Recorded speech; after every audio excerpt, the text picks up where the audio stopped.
Okay, so in theory, we are live as of right now. We'll give it just a minute to verify that we can see the live stream on YouTube before we can confirm that.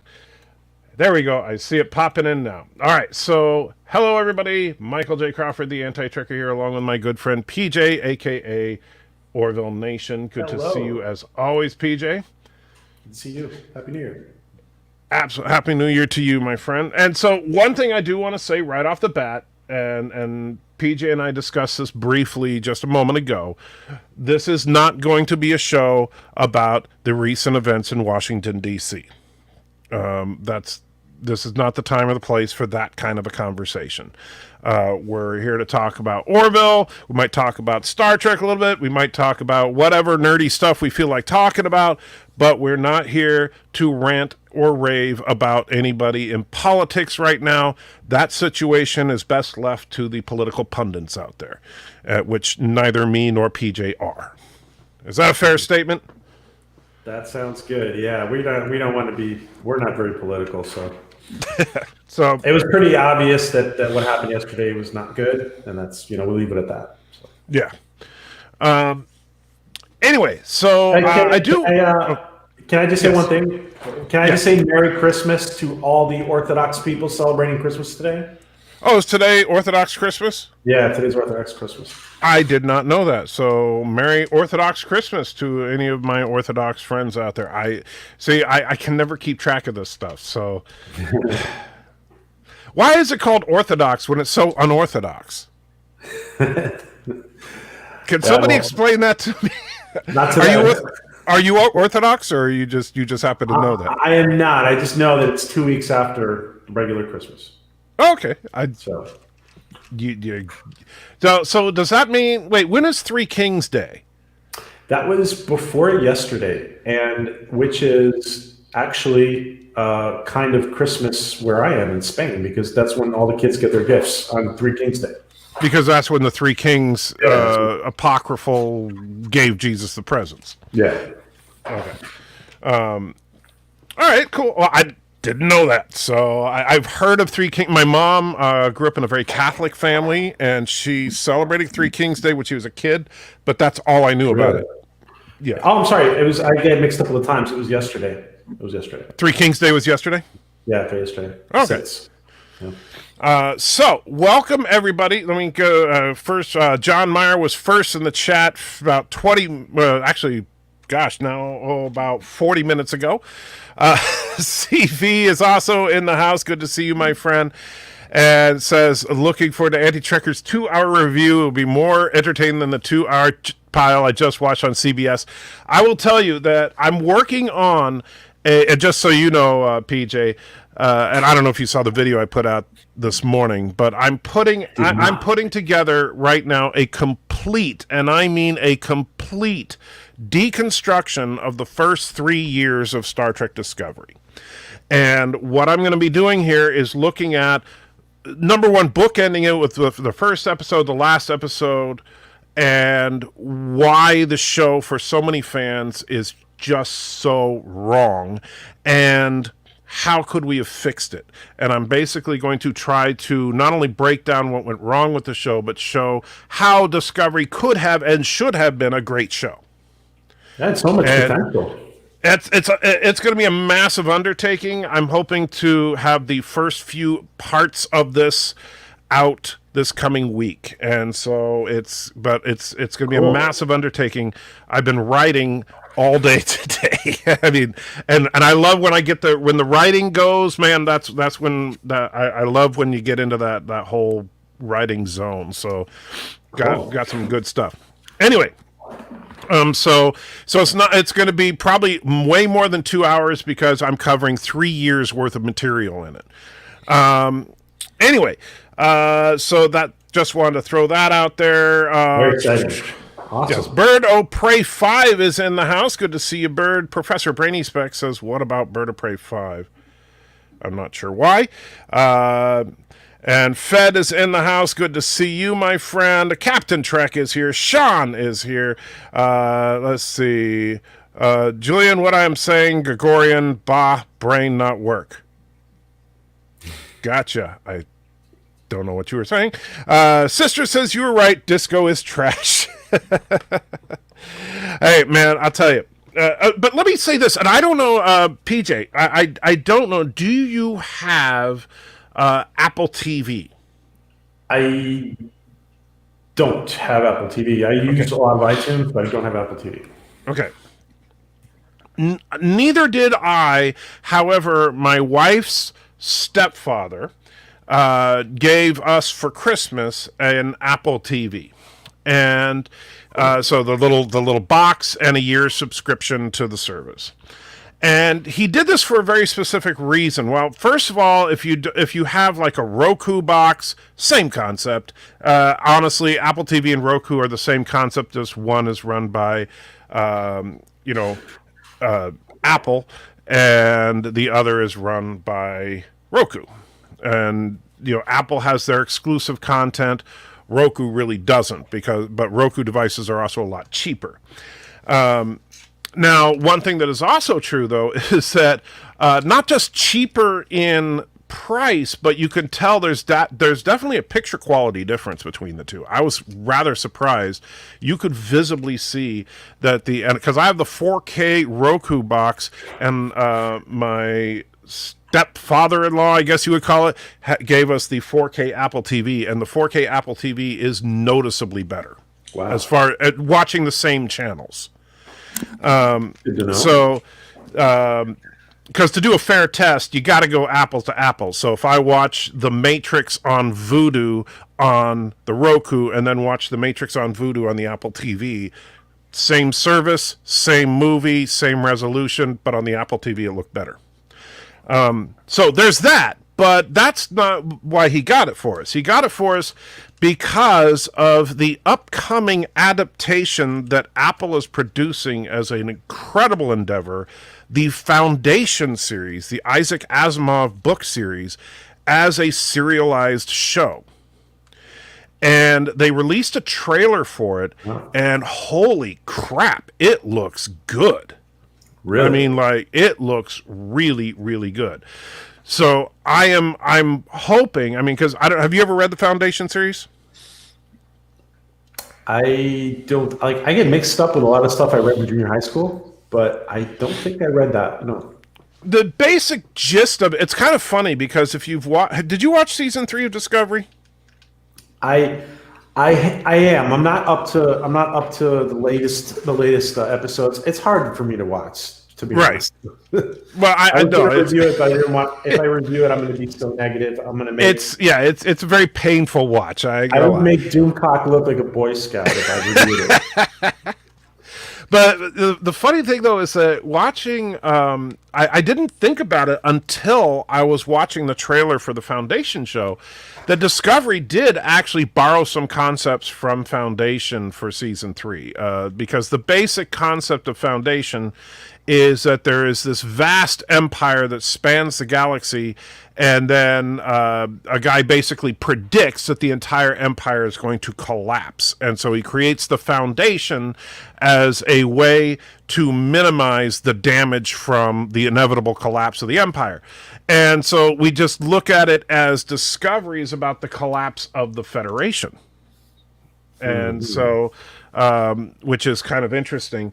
I do think that the burn, as they like to call it, was just their version. I can't remember what the event was called in Foundation, but yeah. What was in Mexico? What was the explanation for the burn again? An angry Kelpian. Really? Yep. I didn't watch that episode. I heard about it, but I haven't watched it. There's a planet in a nebula that's made up entirely of dilithium, because why not? And on this planet is a crashed ship that has a lone Kelpian survivor. There's an entire planet of dilithium? Yes. Doesn't even make sense. No, it doesn't. But don't worry, it gets much worse. So this ship crashed there a couple hundred years ago or something. I think like 125 years ago. Ship crashed there. Mom had a baby while they were stranded on this Kelpian, or on this dilithium planet, which means that because magic is science and discovery, that the baby has now adapted to live in an environment surrounded by dilithium, so he's linked to the dilithium with his consciousness. So when he got really pissed off, it set off a shockwave through the dilithium and caused the burn, wiping out all dilithium in the universe, except for the dilithium on this planet, apparently. Ouch. Wow. That's not an exaggeration, just so you know. I'm not... it is absolute... I'm not using hyperbole. That is exactly what it is. That's all it is. I heard some disco fans saying, like, even it was too much for them. Yeah, it's literally a child's temper tantrum is what caused the burn. Anyway, so real quick though, Mexican Iron Man threw $15 in. Thank you so much, my friend. And says, hail to the amazing talent that are the Galactic Lord Anti-Checker and the great Orville Nation. Hail smart creators with great opinions and great channels. Thank you, hail Mexican Iron Man. Andale. Good to see. The absolutely amazing thing is that Mexico was able to build their own Iron Man suit, but apparently they did. So, I could say this. So, the last episode of Discovery was released this morning, and I'm thankful that season 3 is over. It's just, honestly, I liked how season 3 started. I think that it actually had some good stuff, but it just started going downhill. And it never, I mean, the funny thing is, it's like, usually you see a downward trajectory and it kind of ebbs and flows. No, it just steadily went down. It just keeps going down. And at the end, do you care about spoilers? No, I'm good. All right. Burnham is now captain. Of course. Yeah. The one bright thing I'll say about it is, at least now the crew of Discovery are wearing those 32nd century Starfleet uniforms. I saw those, yeah. And I do think that those uniforms look much better than the blue Discovery jumpsuits. So I'll give them that much. They improved the uniforms. That's what we got out of season 3, was they improved the uniforms. And the first in a way that the series can end, or is it a cliffhanger or something? No, there's no cliffhanger at the end. Just that now that they have because remember, everybody doesn't have dilithium because of the burn, but now they have a planet made of dilithium, and of course Discovery is the only ship that can jump from place to place. So Discovery's new mission under Captain Burnham is going to be to jump to the dilithium planet and pick up dilithium. They have miners at the planet, and they're going to pick up batches of dilithium and then jump them to all the old Federation planets so they can rebuild the Federation. That's how it ends. Wow. They could actually cancel the series there, and it would be fine. Yeah. I would love to interview Alex Kurtzman. Oh man, I would kill to talk to Alex Kurtzman. And the thing is, me, I can be respectful. But I would have to ask him some questions about, the obvious and strange changes in direction that the show took. Throughout, and that's, I don't want to get into spoilers on my video series, but I'm not, just so you guys know, while I am definitely not going to put on kid gloves for the show, I am not going to be focusing in on the politics of the show, because that has been done to death by the Fandom Menace. And, quite frankly, I think that the problems of the show are much deeper than liberal messaging in Star Trek. And so, it's going to be, it'll be a fun series. I look forward to your review. Yeah. And Quantum Leaper throws $5 in. Thank you so much. Every time you talk about Star Trek Discovery, the plot seems to be getting dumber and dumber. Yeah. Yeah. Can't. Yeah. And the sad thing is that every time I talk about it, I'm using less and less exaggeration. Because like when I describe the burn, there's nothing about that I'm making up about it. There's nothing about it I mean, it is literally, and in fact, in the final episode, they show a holographic recording of when the burn actually happened. It is literally like a 5-year-old Kelpian having a temper tantrum because his mom died. That's what triggered the burn. Wow. And now that 5-year-old Kelpian is 100 and whatever years old. Apparently Kelpians live longer than humans, because seems to be just, aside from the fact that he appears to be, intellectually stunted, but that's probably because he's grown up alone on this starship in a holodeck. And so now it's an adult Kelpian, but he's emotionally very, very weak. But then Kelpians are also normally emotionally very, very fragile. You remember, until they hit their magic space puberty in season 2, they were all very, very fearful all the time. Which, by the way, Geeks Enjoy Nerdrotica says, question 1 for Kurtzman, what the hell were you thinking? Question 2, what the hell were you smoking? See, that's how not to get an interview with someone. I mean, I know it would be fun to ask that. I would only ask Kurtzman that if I could do an ambush type interview, like if I had him as a captive audience or something. But if I actually got Kurtzman to agree to do a interview, sorry, I got a text message coming in. It's okay. And hello, Bradley Brains and CV and Cartoon Man and Maximilian and everybody who's in here, and Bird of Prey, and hello, Fed Cop. Oh, the Fedoc. And I call him the Fed Doc. He's Australian, but it probably means something. But just go, oi, the Fedoc. I don't know. That's my Bird of Prey imitation of Australian accent. Tell us if the Fedoc means anything, Fedoc, please.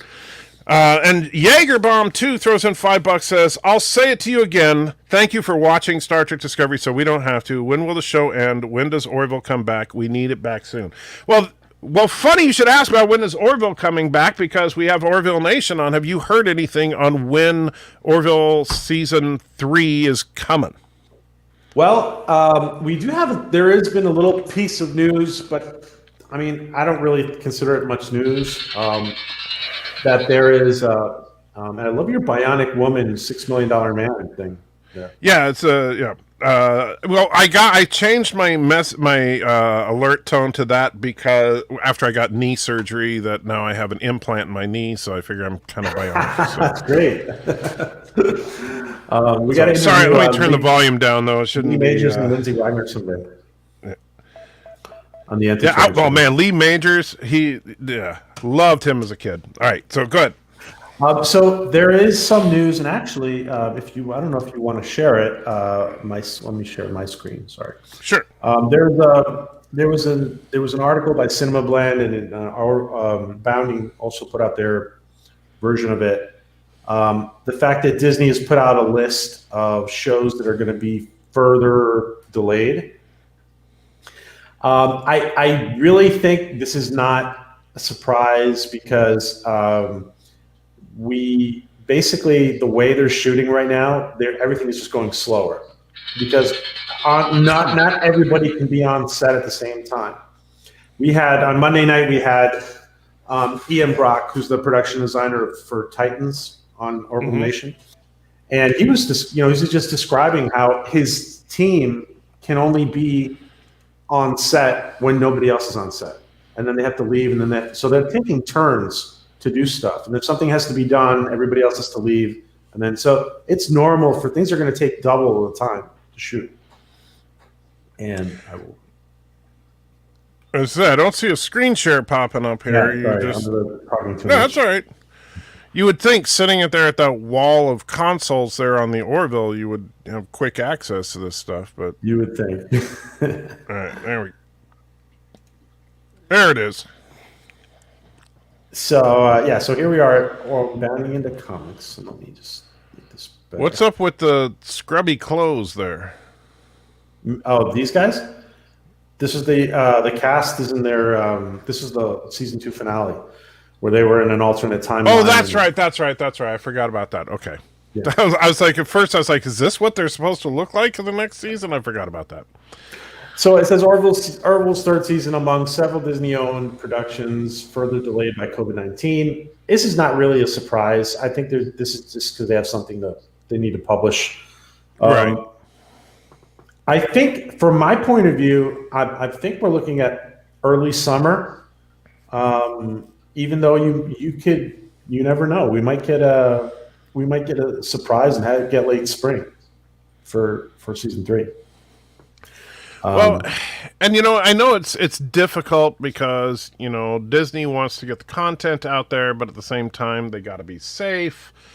I don't know.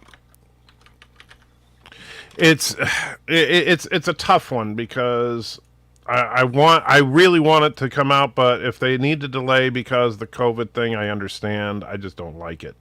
Yeah. You know what? The way I have been looking at this lately is the following: the fact that we can go back and watch like Star Trek: The Next Generation or Voyager, or Deep Space, or Enterprise, even. I know some people don't like it, but we can go back and watch it, and it's very high quality. I think that Seth is working from the perspective that this will be watched eternally, and he wants it to be timeless. Right. He doesn't want it to be an embarrassment, like, say, Discovery. So he doesn't want like it'll. He doesn't. I don't think he wants it like, oh, that was the COVID year where they screwed up, right? Right. So. Well, or like you look at some, like I think that's.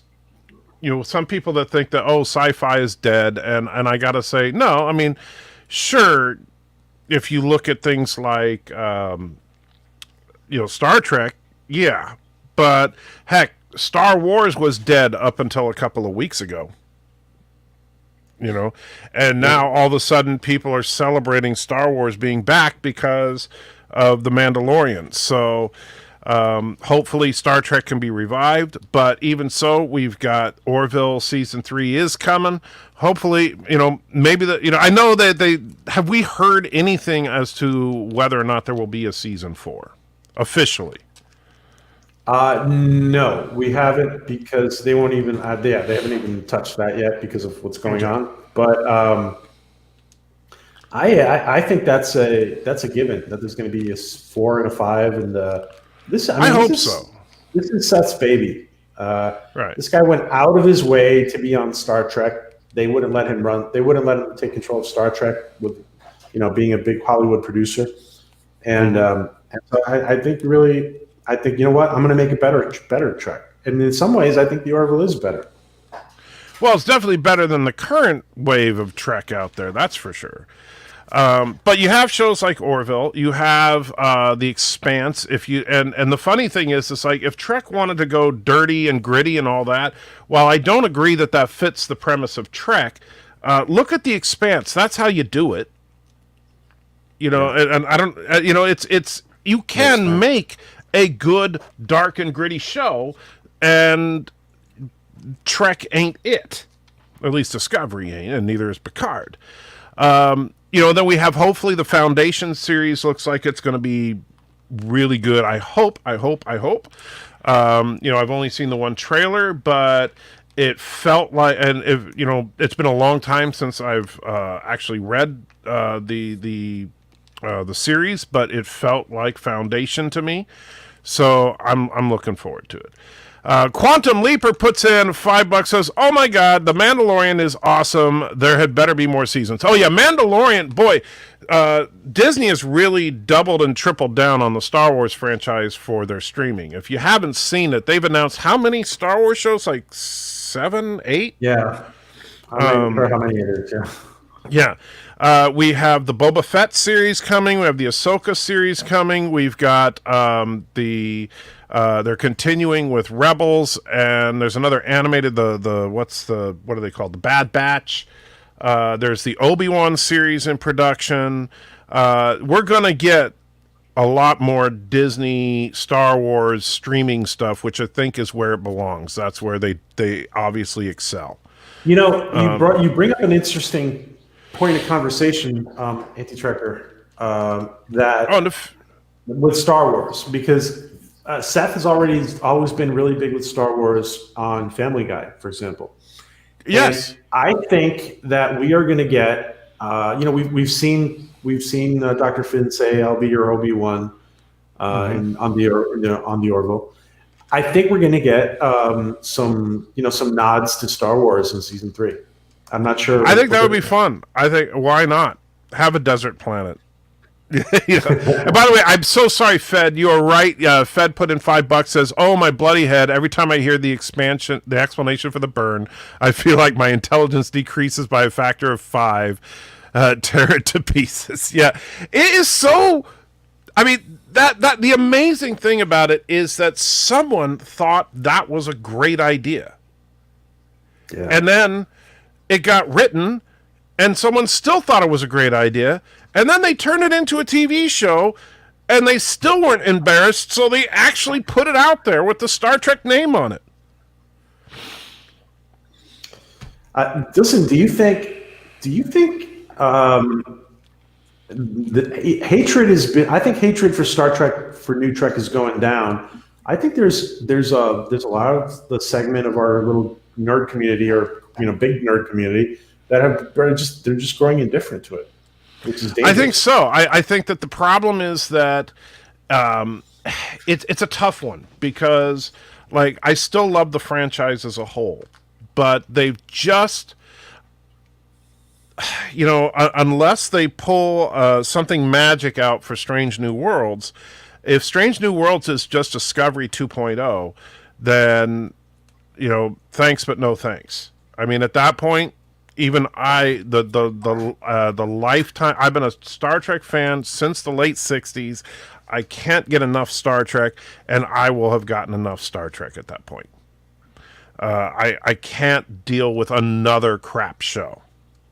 And if Strange New... And the thing is that will really bother me about it is that I liked Pike in season 2. I just didn't like the way they ended season 2. And it's kind of funny because, oh gosh, I always forget his name. The Admiral in the season 3 of Discovery. Admiral... Shoot. The guy that was from the Mummy movies. But I can never remember. But... See, what's sad is we don't even pay enough attention to certain things because we're upset by stuff. Thank you, Admiral Vance. Thank you. So Admiral Vance, I liked him in the show so far this season, but like Pike and like Spock, they have to have him apologize to Burnham.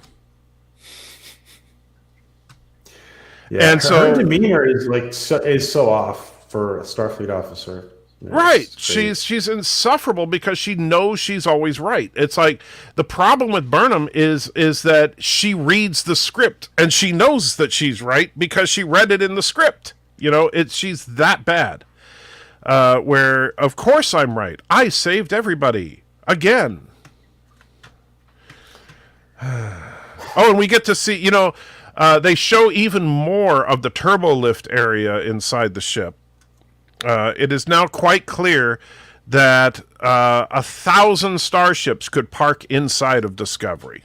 No way. They show more? And it's just vast? They have an entire scene inside the turbo lift as it's moving around.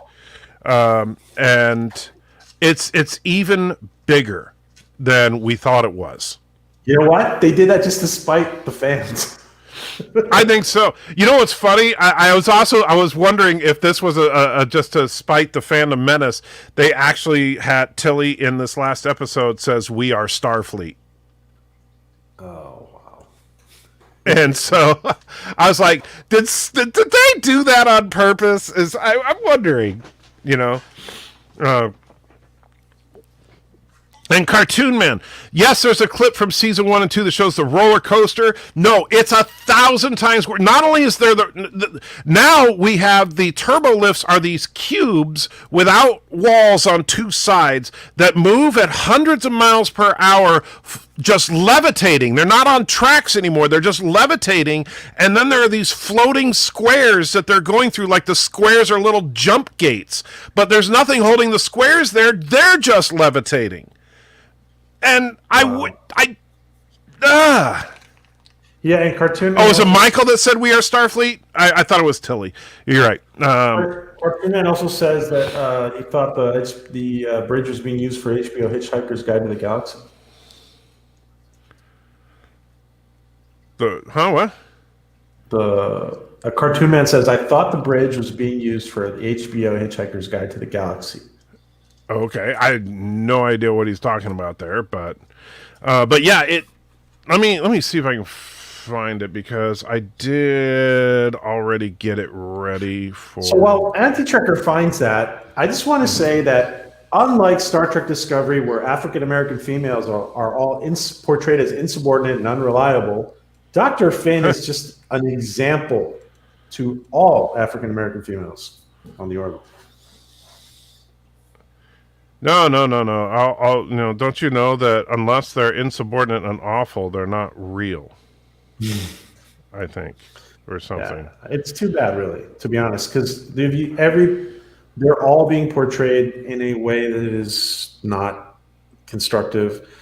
Being yourself doesn't mean being insubordinate. Like, none of these people would actually make it through Starfleet. So, Right. But no, it's stupid. that's Darth Maul. Everything is more real in the Orville. Everything's more real.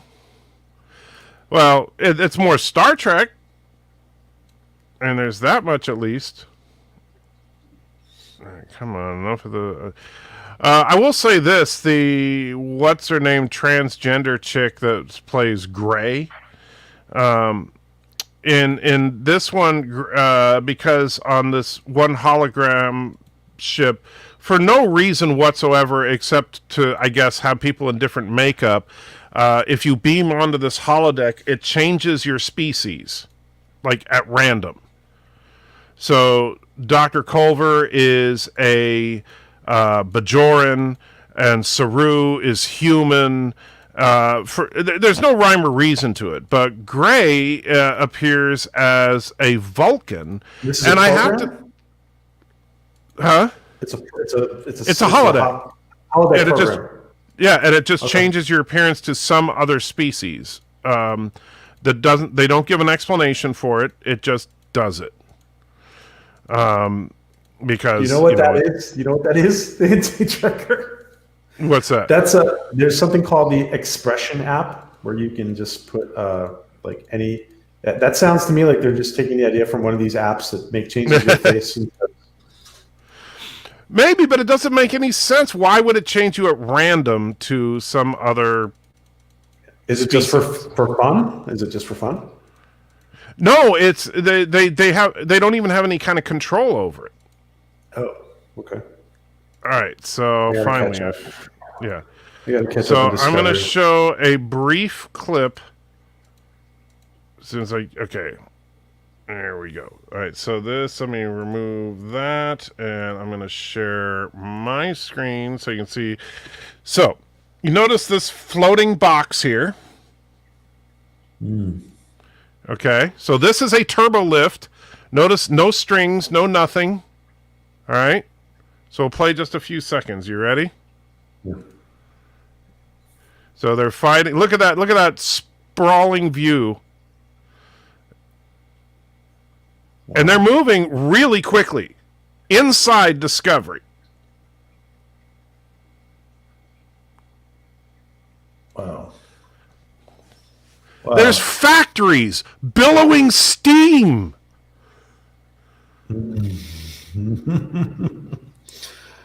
Oh boy. How does this make any sense whatsoever? It is far more vast. You're absolutely right. Yeah, it's absolutely insane. It's freaking V'ger vast. Yeah. So yeah. Wow. The first thing I thought of was like just flying over V'ger when you were showing me that. Yeah.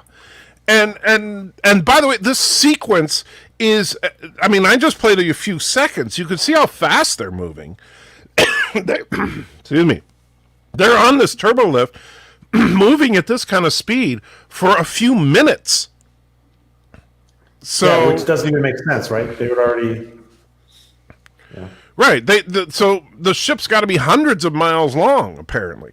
Although to be fair, the turbo lifts have always taken too long on Star Trek when there's a scene on the turbo lift. Well, that's true.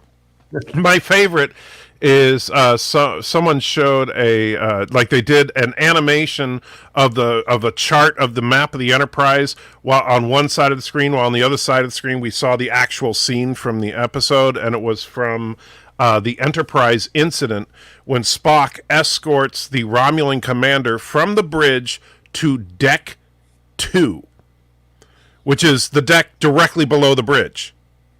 And they're on the turbo lift for like a minute and a half while they're waiting to get to deck 2.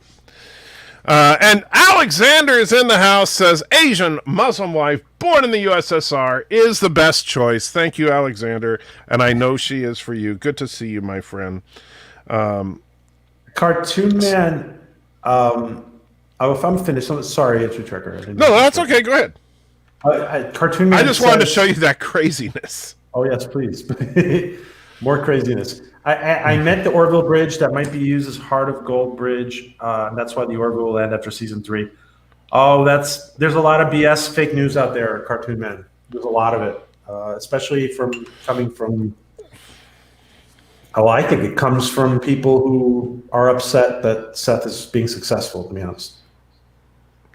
And I honestly, look, this is the problem, and in large part, this is a direct result of people like us on YouTube that are always starved for more information.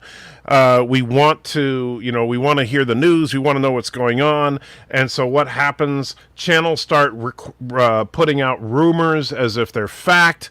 And then next thing you know, they get lucky a few times. And so now everything they say is considered fact.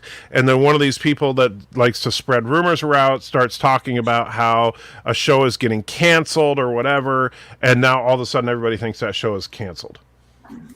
And even though there's been nothing from the studio. They're doing it for clicks, you're saying, right? Right. It's. Yeah. I mean, unfortunately, we live in a clickbait world now.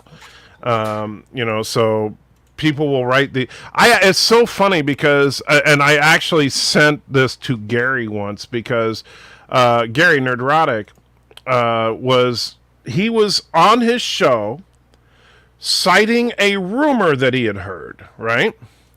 And the rumor was based on, like in many cases with these Fandom Menace channels, he was reading an article. So I looked up the article, and guess what the article cited as their source? What is it called? Wikipedia? No, better. What? Nerdrotic. Oh, Nerdrotic. So Nerdrotic was reading a rumor that the rumor was using as its source Nerdrotic. Funny.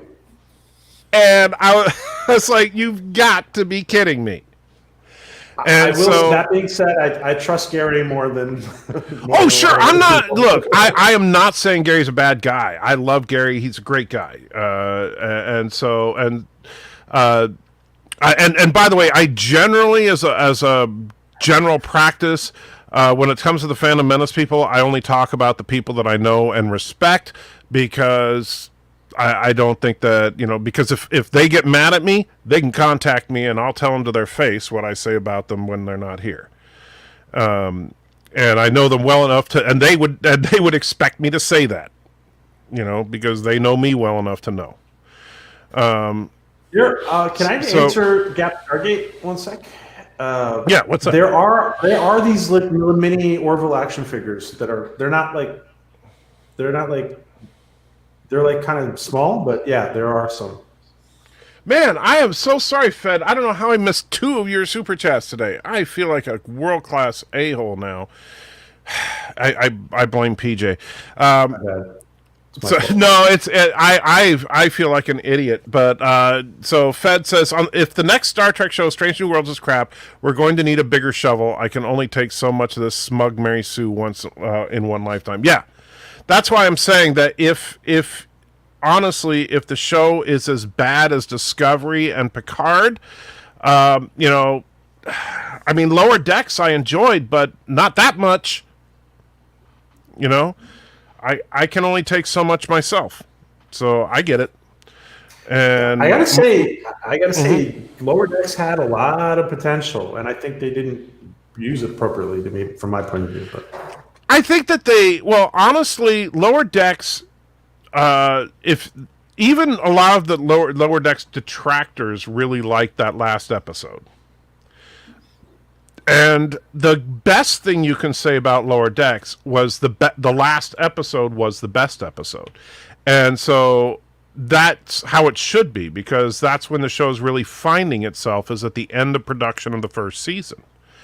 And so if they go into season 2 of Lower Decks starting as strong as season 1 finished, that show could be pretty darn good. And so I am actually hopeful that Lower Decks will be a positive thing in the Trek world. But the problem is that one, funny comedy show in a sea of swirling garbage can only carry me so far. And the insane amount of just, I don't know how many hair follicles I've lost over Discovery, but if they continue this, I'm going to be completely bald by the end of season 4.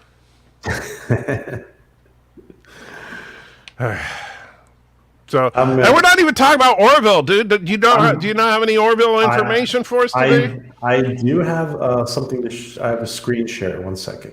Oh well, see, you've been burying the lead this whole time. Well, there has been since the beginning, since right before Christmas, there has been really no Orville news. The thing we have, I mean, other than the fact that they're back in production, and they have to shoot half the season still. It feels to me like they're gonna. It feels to me like we might get a surprise, and we might get it a little bit earlier than we expect, to be honest. I hope so. The thing about, look, Seth knows how to work for a living, okay? And which is more than I can say for some of the people in the production of other shows that I will not mention anymore for the rest of today's stream, because I don't want to talk about that show. But Seth knows how to work for a living. He's worked on real shows.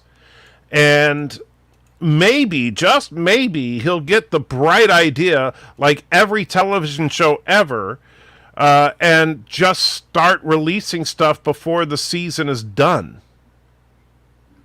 It's kind of funny because people forget that for the vast majority of its history, television production was being done in the same season that you were, by the time you're watching the first episode of the season, they're working on like the 6th or 7th episode of that same season. And that's why I think, Anti-Tracker, that's why I think we could get it a little earlier than we think, because let's say they just have to clean up post-production on the last 3 episodes. We might, I'm sure they could do something like that. Yeah, and I say, why not? Man, you guys, you don't have to have the entire season in the can before you air a single episode. I really don't understand this kind of thinking, because it causes production delays and it causes endless frustration for people. The only reason I could see doing that is if you were planning on dropping the entire season at once as opposed to a weekly drop. But I think that we've seen that the model is very quickly moving towards a weekly drop. Binge watching shows, as far as new content, I don't think is something that they're going to keep going, because the streaming providers, like whether they be proprietary like Disney or more general like Netflix or Hulu, they want you to come back every week to watch the show. They don't want you to binge it, because if you binge it, you can get the free trial, watch the entire show, and then be done.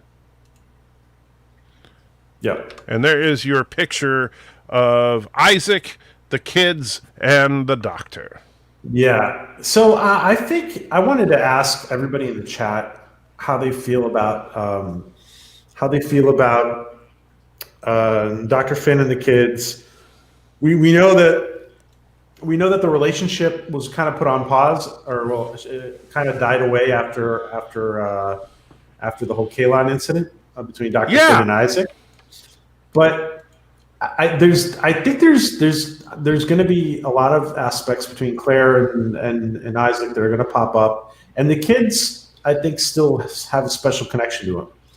So I would actually like to see more of that. I like their relationship, and it was kind of interesting that unlike Data and other mechanical or robotic type characters we've seen over the years, Isaac actually acted like an emotionless character, where he genuinely did not care that the kids had feelings for him, and that was actually very strange, but also I think well done, to where he didn't until granted, yes, I know he kind of develops a little bit of a conscience, but I think it was because he logically deduced that humanity was worthy of survival, not because he wanted to cry for the kids. Yeah. And by the way, you have a super chat there too. Yeah, I do. And I was going to say, Alexander, I actually have some news for you. Oh, Bird of Prey 5 also donated $1 just a minute ago. Bird of Prey said, and I'm quoting, I hope you're sitting down. Yeah, you're sitting down. Okay. Bird of Prey 5. I love this episode of Discovery. I'm also so happy I was proven right that Orville is canceled. Now, if you excuse me, I have a battery to suck. Hail Karoga and our mighty fleet of crashed ships. Which, I don't know if you ever saw that, but yes, Bird of Prey did, in fact, talk about how he likes to suck on batteries on one of his recent live streams. I did not see that, no. Yes, that is a fact. And Alexander, so I actually have some news for you, Alexander. You're going to be very happy. Says, we all want the Barbie movie review, please. So, it is coming, but not in the original form that we were going to do. So what we're going to do, Alexander, is right now we are me and Life with Matthew every other Thursday. So we alternate on Thursday nights. On one Thursday, so today, we have Orville Nation's Orville Nation, where we have PJ on and we talk about Orville Nation or whatever we feel like talking about. And then on the alternating week, so next Thursday, we have movie night with Life with Matthew. And so for New Year's Eve, which was our last show together, we watched Sharknado 1 and 2, which we thought was a great way to end the most disastrous year in the history of history, was by watching two of the worst disaster films ever made. So we actually have all 6, yes, there are 6 Sharknado films that we're going to be working through to start out 2021, which, based on the last few days, seems appropriate so far. So we're going to be watching the Sharknado films. After we watch the Sharknado films, Alexander, I hope you're listening to me now, buddy. We are going to watch Barbie and the Rockin' Royals. Just for you, Alexander. That is coming. Me and Life with Matthew will watch and review it live. It probably be towards mid to late February. So Wow. There you go. I'm glad you asked about that, Alexander, because I've been wanting to tell you that. So yes, that is coming. All right, go ahead. Exciting. Yes. I was going to say yeah, it's interesting that I think Isaac is being portrayed written in a very interesting way. When I go back and watch some of the episodes, though, especially Identity episode where he betrays everybody, I do think that he did certain things on purpose to, like, I do think there is some kind of connection with Claire and the kids that is special. Whether there's probably some kind of logical explanation to it. Call it emotion, call it not, but. I see. I don't think it's an emotional bond, but I think that Yeah. he logically, like he's spent so much time around these kids that he's using them to understand the virtues of humanity. And so which would give, so even though he may not feel it as an emotional connection, he does, because of these kids, understand that humanity is not as bad as the rest of the Kalon believe them to be. Now this time I saw it, so the Fed put in another $5, says all hail the slag fleet of Kuroga, may it smolder and burn nicely for long hours, we need to toast some marshmallows and shish kebabs. And if you have you ever watched Bird of Prey play Space Engineers? I have a few times. Yes. Well, So you do. So you understand. It's not an exaggeration to say that Bird is an expert at crashing spacecraft. I've seen him fly a plane very well, though. On Well, his simulator. have you seen him land very well? I don't recall. No. Yeah, probably not. And Alexander puts in another $2 and says he's very excited. Yes, we will be watching the Barbie, and I expect you to be there, Alexander. You better be there for that entire live stream. If me and Matthew have got to watch this horrible, and it was funny. Me and Mrs. Anti-Tracker were looking online, and there are dozens of these Barbie movies. Wow. So, oh yeah, I mean, there are. Yeah. Yeah, and so me and Matthew could probably go through the rest of 2021 just watching Barbie movies. Now, granted, I'm not paying for those Barbie movies. So if someone wants to send me the money to get Barbie movies, we'll watch more Barbie movies. Will that flag your channel as kids content? No, because what we do is we actually don't show the movie on the live stream. Yeah. What we do is we will show a slideshow from the movie while we're talking about it, and we'll watch it in a screening room. What I'm saying is, will that slideshow be enough to label your? I don't think so. I mean, honestly, I don't think that that's a real problem. I think that YouTube, with having now that you flag everything as being for kids or not for kids, has kind of covered their corporate behinds on that. So I don't think they're going to do much there, because it's obviously not the live stream is obviously not meant for kids. Yeah. I think because we're sitting there drinking whiskey and talking about it as a couple of middle-aged men. So one of the things, Anti-Trucker, that I wanted to bring up this image for because so much time has gone by that these kids are, Ty and Marcus are going to be growing a lot. They're going to be growing a lot. That's true. Kids grow quickly. And unless they're what's his name from Different Strokes. Now I forget his name. Gary Coleman. Gary Coleman, because he had like an actual stunted growth condition or something, right? So, or else your Baby Yoda. Yeah. So yeah, unless they're a puppet or have some kind of medical condition, I would be they're probably gonna have to write something in as an explanation, because if there's a big gap in filming. Maybe it's possible. Yeah, it's possible. And they'll definitely have to limit the flashbacks with them. It'll be interesting to see how they do it. We don't know which. They haven't told us which episodes they've filmed prior COVID, so we'll see. Now, do you know if they're filming them chronologically? They weren't. That could definitely be a problem then. Yeah, because we asked them about that came up at a certain point. Because we said, well, why don't you release half a season? A lot of people were asking, why don't you release half a season? And they basically, I think Tom addressed it at some point, Tom Costantino. I don't remember who said it when, or whether it was Tom or not.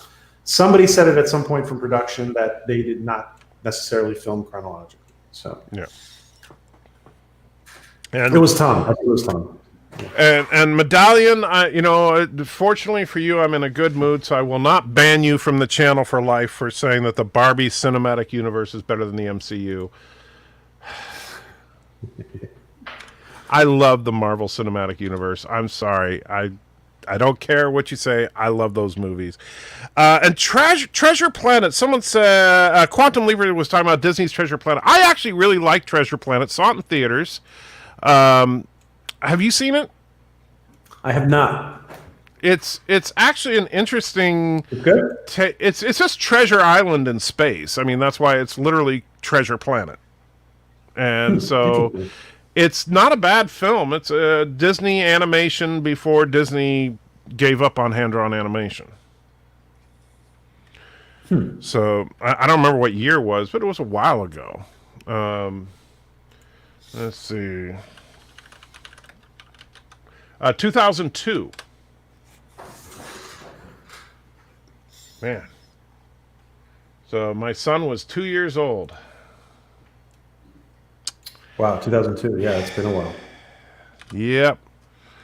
I feel old. Old? Eh! You can't be old.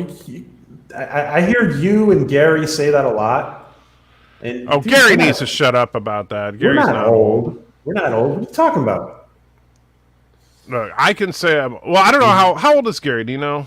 I don't remember. I think Gary said he's like 50 or 51 or something like that. I don't know. I don't think Gary's that old. I think he mentioned he hit the 5-0 at some point. Oh, okay. Did he? I didn't think he hit the 5-0 yet. So, But that's not old. You're only saying that because I'm not there yet. Yeah. How old are you? I'm 45. Yeah. Yeah, wait 5 years.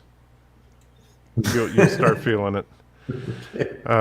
It's funny. Do you remember the comedian Louis C.K. before he got all in trouble for lewd acts? I don't.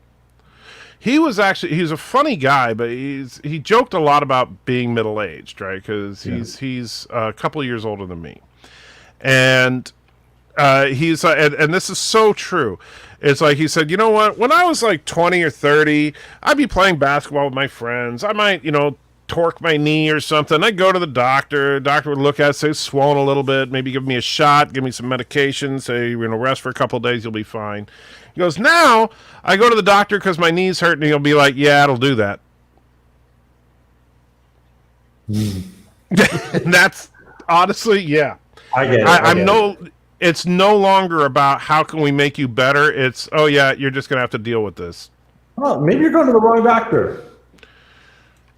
I can't even tell you how many doctors I've seen in the last couple of years. And so, because of my back and knee issues.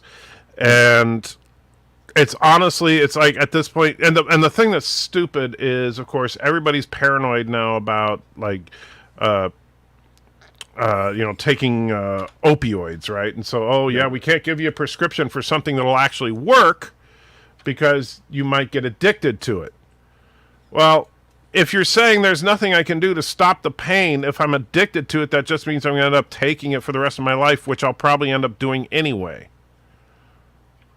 I remember when my dad was literally dying of cancer, he couldn't get enough pain medication because they were worried about him being addicted.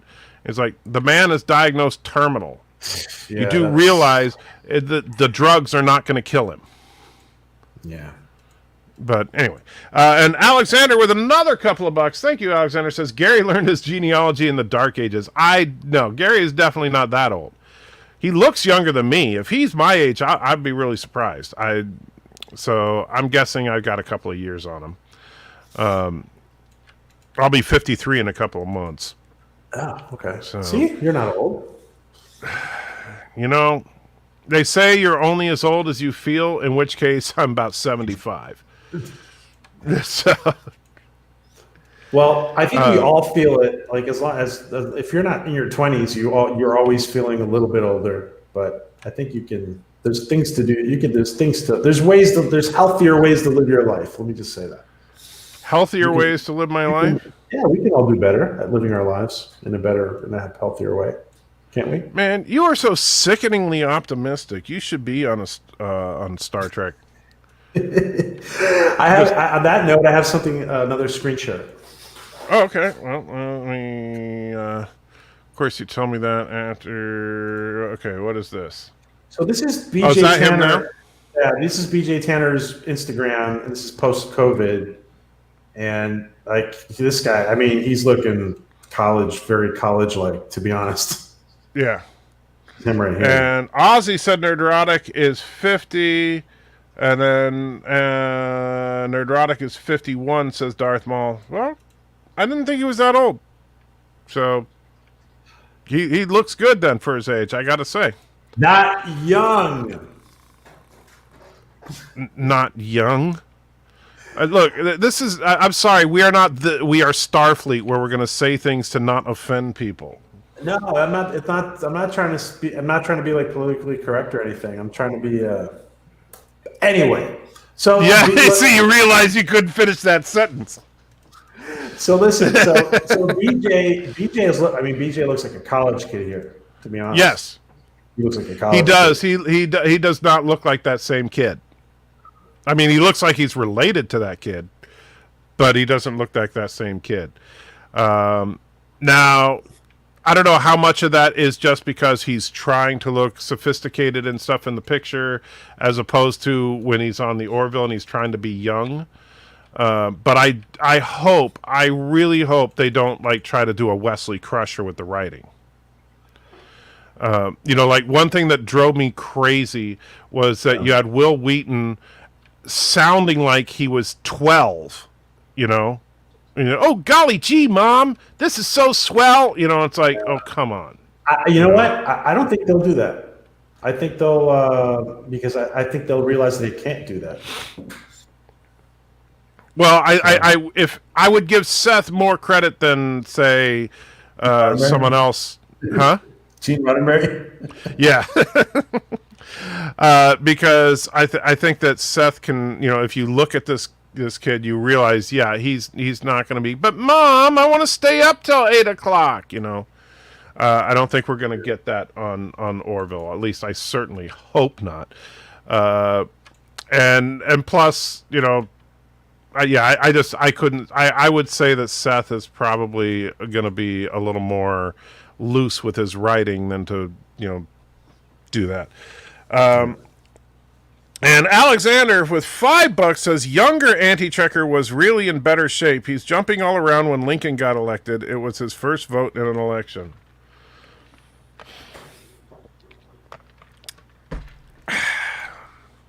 Wow.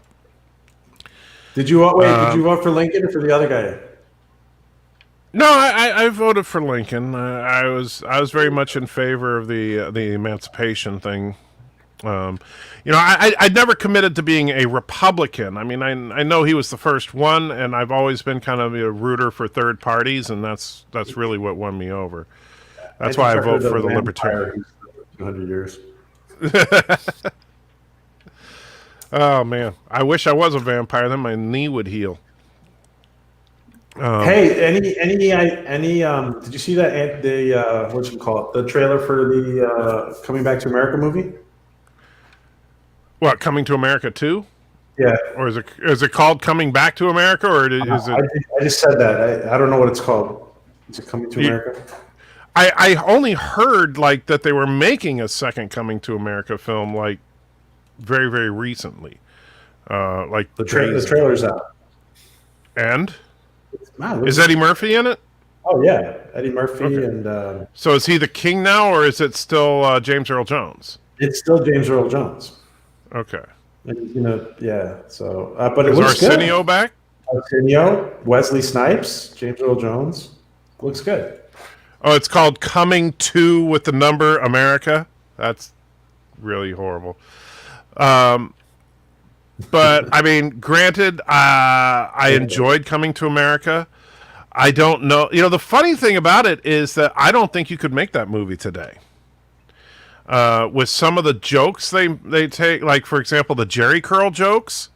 I think some people, even though it's a movie that has a mostly black cast and all that, I think some people would see the Jerry Curl stuff as being racist. Even though I thought it was hilarious, because back when me and Mrs. Antitricker saw that in theaters, she used to put that stuff in her hair, so it was kind of funny. With the Soul Glow? Huh? It was called Soul Glow or something like that? I don't remember now, but she was using Carefree Curl Gold, I believe, was which you can still buy. It's a very popular product for black hair, and it's a curl activator, basically. But anyway, we don't need to get into that.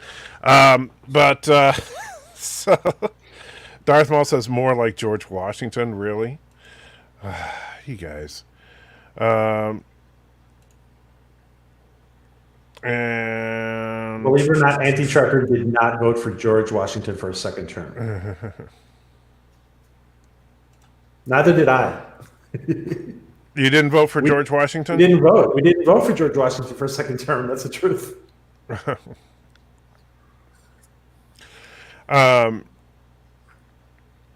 Aberjam, what happened there? I saw you hid like a couple of people. I wasn't paying attention in the chat, but hope nothing crazy.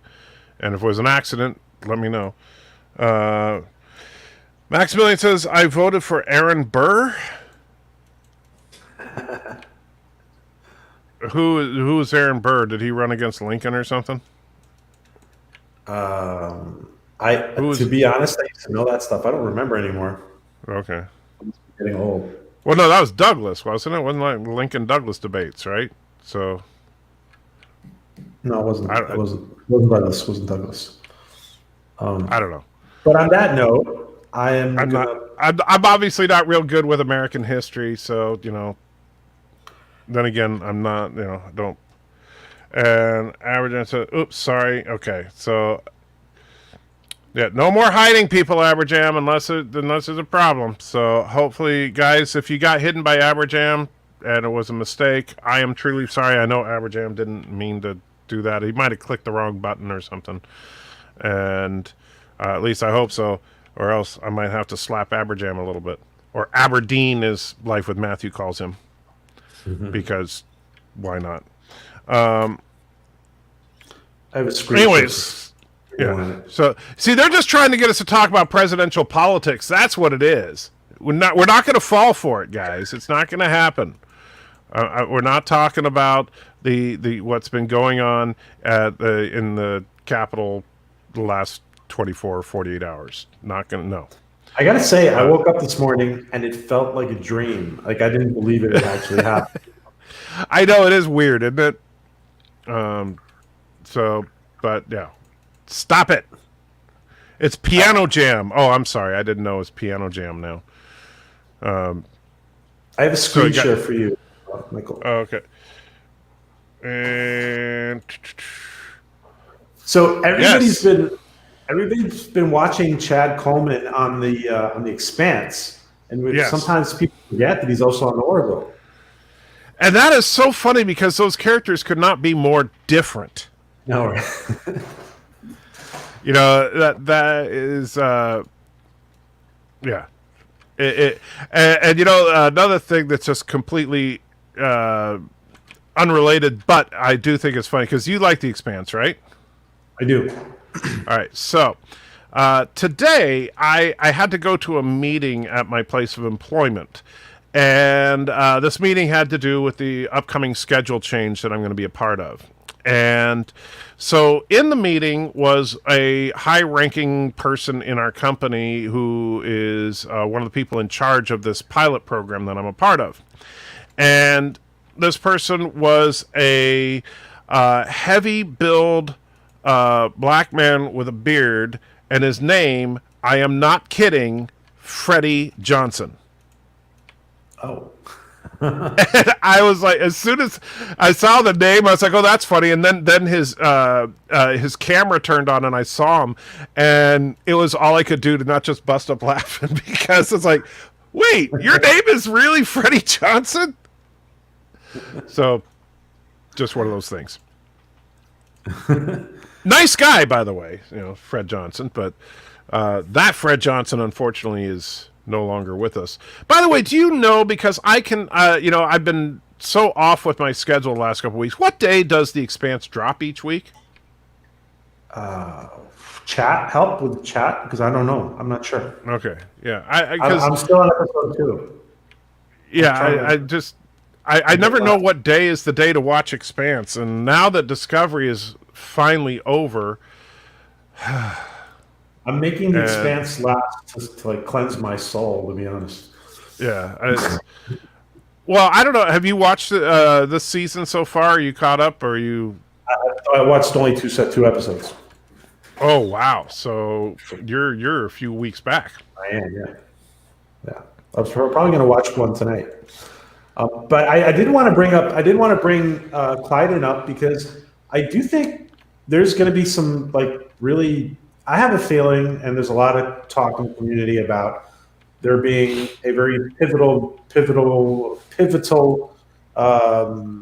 event with Clyden. Like, so he's gonna like if the Union, gets into a direct confrontation with the Mocklans. What does that mean? I think that's coming. I absolutely think that's coming. So does that mean Clyden leaves the ship, Michael? See, that's a tough one because obviously Bortus, I think, would want to stay. Clyden would probably want to be a loyalist to the classic ways of their people. Now Topa is not a kid anymore. Like is not a baby anymore because he grows fast. Mm-hmm. So he's not going to like run away with a baby. Right, but like what would be interesting would be like Clyden, since he spent so much time on a Union ship, could become an adversarial commander because he has a lot of information to how they think, how they do things. And it would be kind of interesting to see how would Bortus react if they were in a combat situation and the commander of one of the other vessels was his mate. Oh, very interesting. Yeah. A lot of people are saying that Clyden could end up being a spy. That's a possibility too. I think that, I do think that something, because Clyden now which one of them is the one that actually had the surgery? Is it Bortus or Clyden? Clyden. Let me put up a better picture for this one. Put a better picture. Because I couldn't remember. I know that one of them was born a female. And like in the relationship, he's kind of the more feminine one. Right. So it's like that's kind of very subtle. It's a subtle way, I think, of writing his character. So that's a better picture for our conversation. Yeah, he had the sex change, which is why. Which is interesting that their species, the Mocklans, apparently can reproduce despite having sexual reassignment. And I think you brought it up last time. Can the females reproduce by themselves? Right. I would assume no. But then again, what's the point in the male-female dynamic if it's not required for reproduction? Why would you assume no? If the males can reproduce by themselves? Well, I see. That's where, something doesn't make sense because I know that they're just kind of doing it as a really strange allegory for LGBT discrimination and stuff, but it just seems really odd. Why, like, if there were two genders, but one of the genders was completely unnecessary. Well, actually, who knows? Maybe if the females were unnecessary for procreation, maybe that's a reason they got rid of them. You just brought up a good point, actually. Well, but then why would there even be females?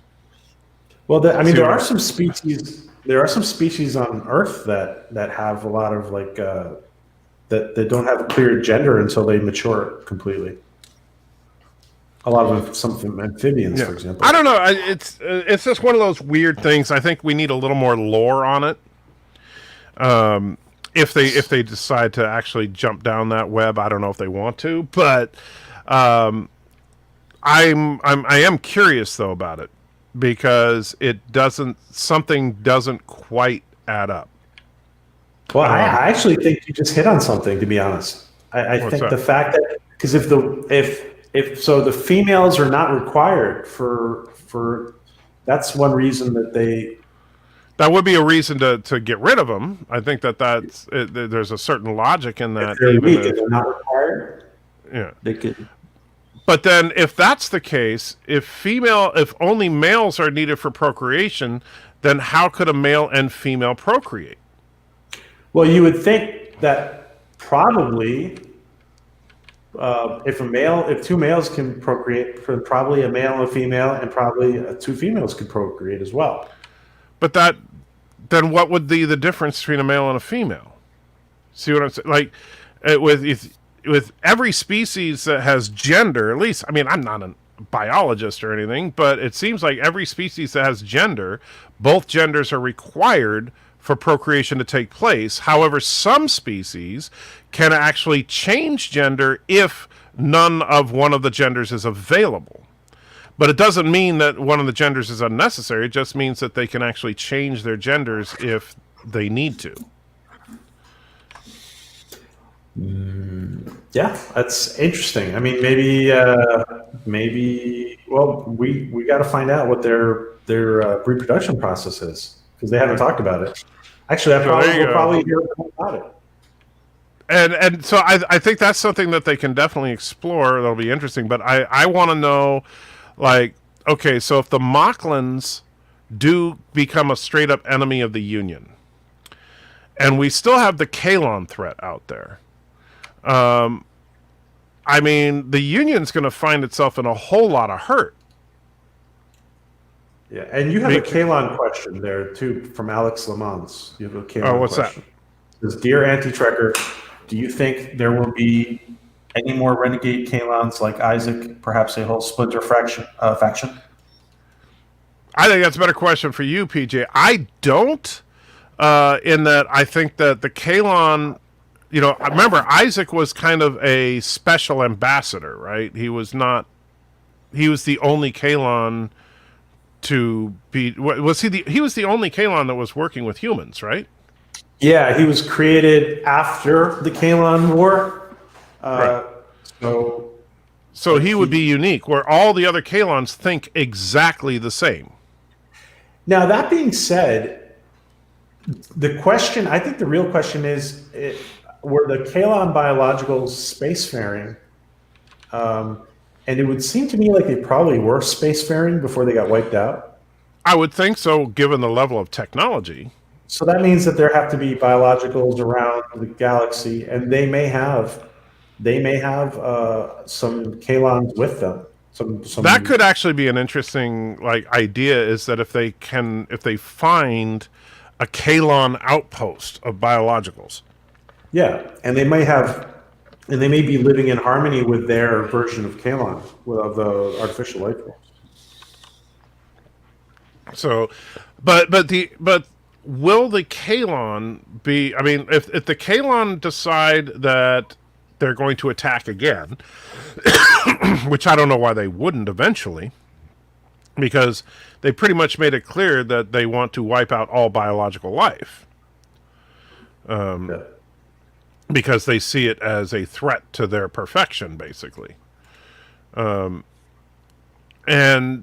I think as a story element that's interesting, but then it's kind of the same problem as the Borg. They're so badass, you know, they barely survived their first encounter. What are they going to do fighting them again? Yeah, I'm giving you another screen share. And that was only because the Krill showed up to help, and the Mocklins, right? Or didn't the Mocklins help as well? I'm trying to remember. It was just not the Krill. The Mocklin in that big battle. It did not say anything. I know the about Krill showed up, and that's. It didn't say anything about the Mocklins.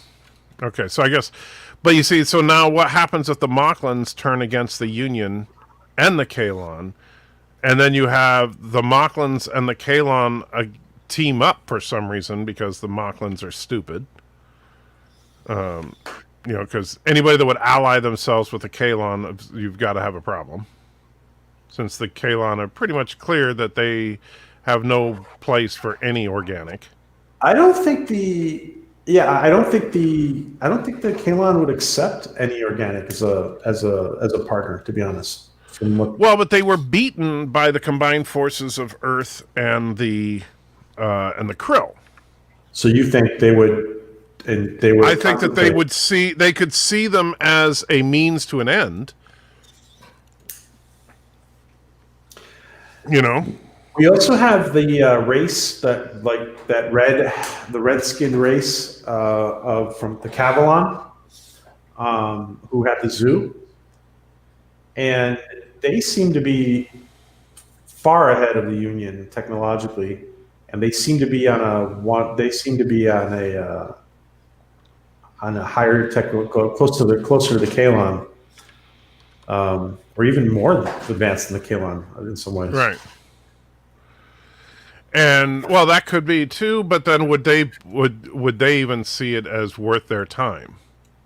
You know, because I mean, look at that. They consider the humans to be something to put in a zoo.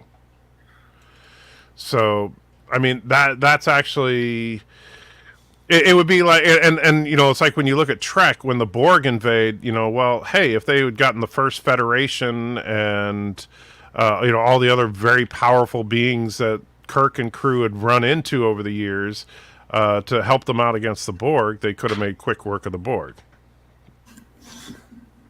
Yeah. You know, but unfortunately that never happened. Although that would have been awesome. Could you see if they had brought in the first Federation? You remember the first Federation? What do you mean the first Federation? The first Federation was the starship Thessarius, which is the giant ball that the Enterprise encountered in Corbomite maneuver. Oh, okay. And so imagine that going head to head with a Borg cube. I mean, that just makes me think of like epic. Yeah. Wow. See, there's so much they could do with Star Trek, but they won't. No, and you know, and also I'm still really disappointed, and I know you don't care about the spoilers, but okay, you know that they started out season 3 of Discovery with this whole mercantile thing with the Orion Syndicate, right? And we find out later on in the season they're called the Emerald Chain, which is the name of this new capitalistic, almost like an anti-federation that is run primarily by the Orions and Andorians. Yeah. And not a Ferengi to be seen all season. I know, right? And the stupidest thing about it is that, and by the way, not even making this up, I know you haven't quite gotten there yet, so we find out that the Emerald Chain, not really bad guys at all. They actually have more scientific research going on than the entire Federation. They just happen to have a royal bitch running the show. And they actually propose, they show up at they capture Discovery, take it to Starfleet headquarters, hijack the whole thing so that she can make a face-to-face contact with Admiral Vance, not to threaten them, not to destroy them, but to offer an alliance to merge the Federation and the Emerald Chain together.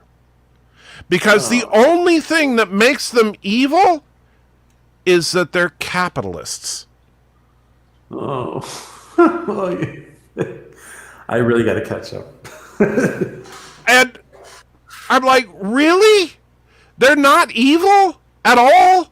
They're just capitalists? That's it? Oh God! It just says so much about the writer's room. I don't know where to go. Yeah, it's like it makes no logical sense. I mean, look, I understand that, you know, if you want to make an interesting villain, don't make them a mustache twirling evil for evil's sake kind of villain. But at the same time, they actually had a very good proposal to put down for the Federation, that with their mercantile exchanges that they've already set up all across the galaxy, combine that with the ingenuity and discipline of the Federation, and the reputation the Federation has for being a morally sound organization, that together they could rebuild the galaxy and be prosperous once again, and all this would be great. And she's 100% right. Now, what ends up happening, because like I said, she herself is kind of a bad apple, and so what Admiral Vance basically says is that, okay, we'll take you up on your deal. The only thing you got to do, though, is you personally have to stand trial for the various crimes you've committed, and that's why they go into a big battle in the end. And Bird of Prey and Cinnabon say something about slavery ending with the Orions. Oh yeah, they promised they would get rid of slavery, and in fact, because like one thing they started out was Admiral Vance is like, well, you guys still have slavery, or we got it right here in our proposal. We'll ban slavery. They were perfectly willing to completely go Federation as far as their morality, and the Federation would just have to accept capitalism. And I am so sorry. Ramesses II donated $1 a little while ago. It said, "Hello, my old philosopher. Thank you for all that you taught me."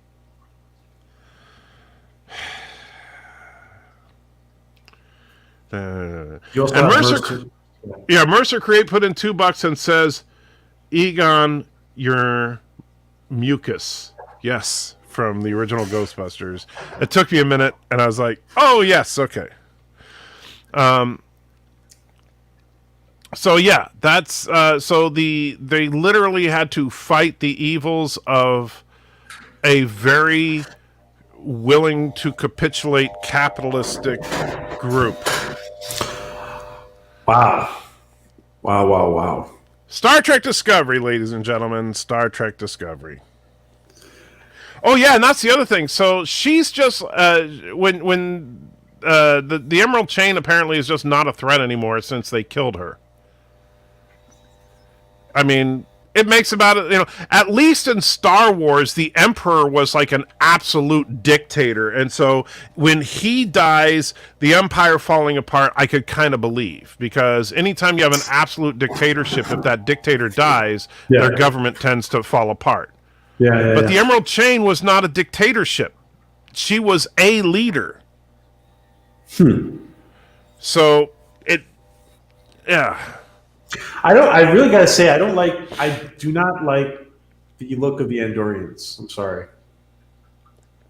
Yeah, but if that were the worst thing about the show, I'd be okay. 25% difference. Yeah. And Daniel says, when Osiris... Oh, yeah, I already read that. When Osiris died, then the chain disbanded. Yeah, it makes no sense whatsoever. Then Alex says, do you think we'll ever see a Krill character permanently join the Orville crew? Perhaps a side little outlier or some... Well, I don't know. What do you think? Do you think we'll ever see a Krill member of the crew? I kind of would doubt it, because the Krill really seem to hate the Union. You know what I thought we could see would be the following. Remember when we saw that episode where early on in TNG where Riker does his exchange with the Klingon ship? Yes. Was that Matter of Honor? I keep remembering, because Code of Honor was that horrible episode. Yeah, I don't remember. I don't remember all the names. But yeah, I'm horrible with episode names for TNG. So, and of course, but somebody's going to put in the chat what an idiot I am. Somebody put it in, yeah. But so my thinking is, if there is an eventual alliance, we could have an episode similar to that where there's some kind of exchange. And in that case, who I ask at the chat, I want to ask the chat, and I want to ask you, Anti-Trekker, who do you guys think might be involved in that exchange? Like who from the Orville would you have serve on a Krill ship? That's a tough one. I mean, for comedic purposes, I would probably want to say Gordon. Just Gordon's already been there on the Krill ship. But I mean, well, that's what I think about, like when he made the crack about "We Try Harder" and stuff like that. And Lamar. I could see Lamar doing it, but I mean, I'm just trying to think. Like with Orville, it's kind of funny because Orville plays this really careful dance between what is funny and what serves the plot, taking primacy, right? Sometimes they'll go for the laugh over what makes the most organic sense. Sometimes they'll go with what makes the most organic sense over the laugh. Bird. And is Bird taking off? Have a good one, Bird. And so I don't know. It's a tough one to call, but I would probably go with Gordon just because I would love to see him interacting with the Krill without having to be nervous about getting killed at any given second.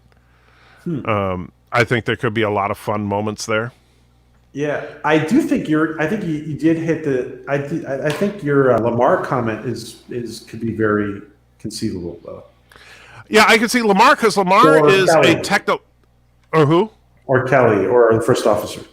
Oh yeah, I would think that if you want to go for who would fit the story, I think Lamar. Because Lamar is, of course, one of those people who is way more adaptive and smart than most people give him credit for. And he also is an expert now in engineering, which would be great because then he could learn about Krill technology. And if he learns about Krill technology and what they have that the Union doesn't, and then he can help the Krill improve their ships and at the same time take back knowledge to help the Union improve their own. So I think from a story perspective, I think Lamar would be the choice. For laughs, I would go with Gordon. If you want to just go for broke, send them both. And how would you see if they sent the first officer over there, just like they did with Riker? I don't think that she would be a good fit,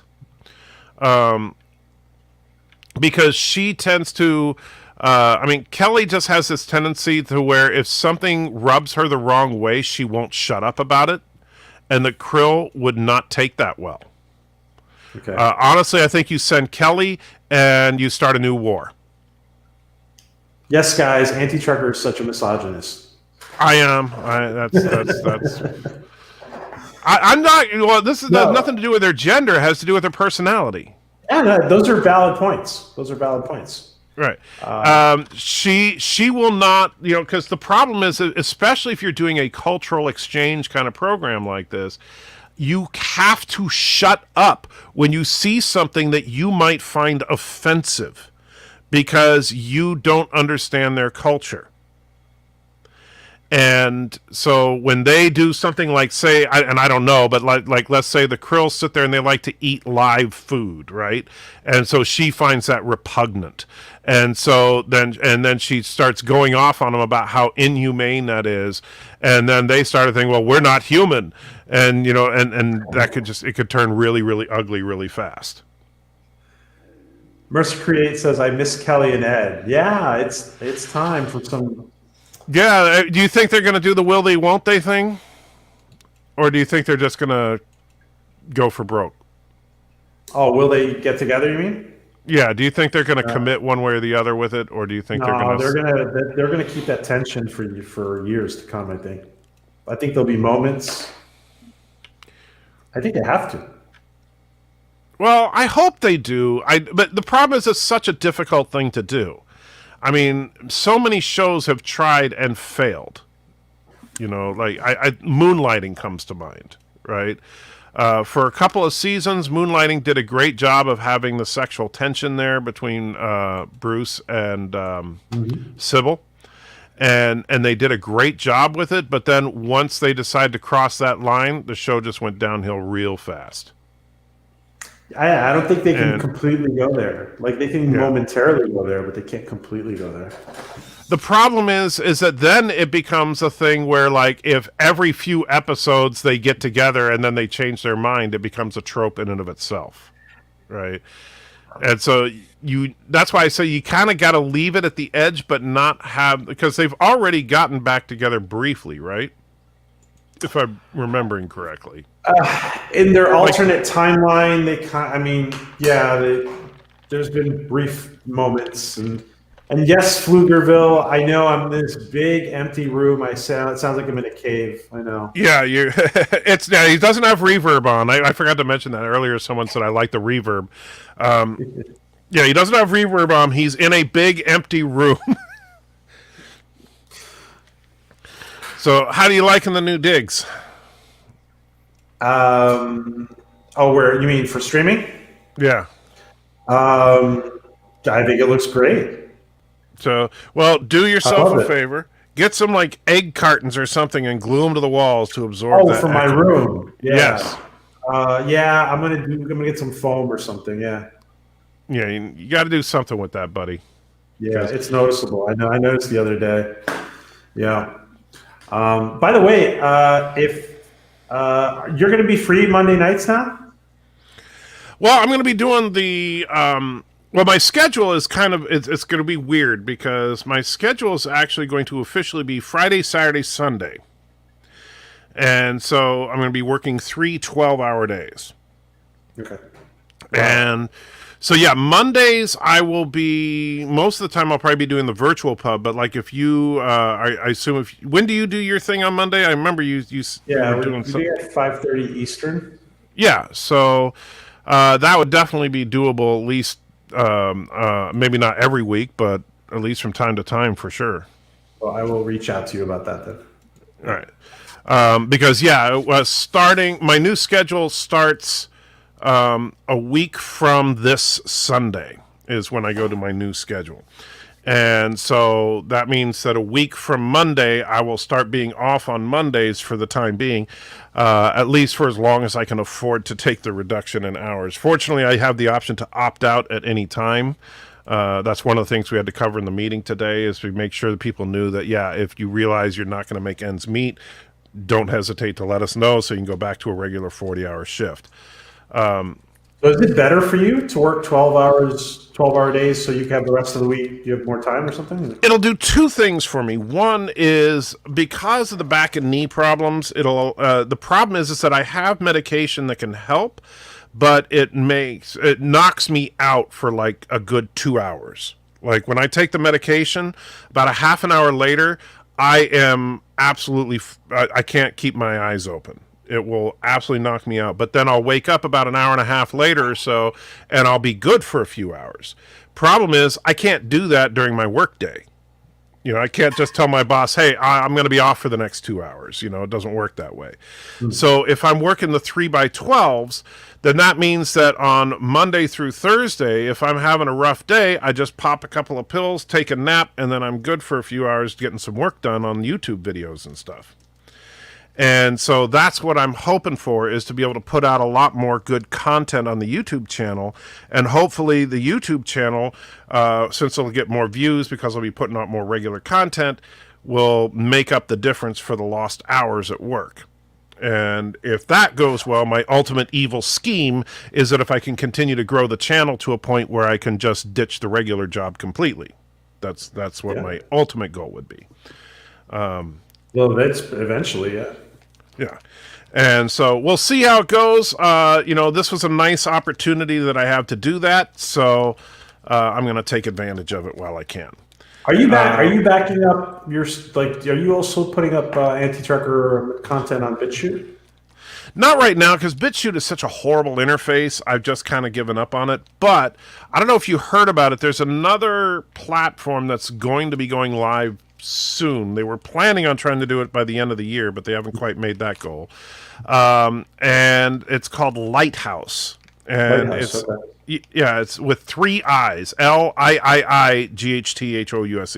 Mm-hmm. And the idea is, I like the concept, but I want to see it executed. Because like in concept, BitChute's great, but the execution of BitChute is horrible.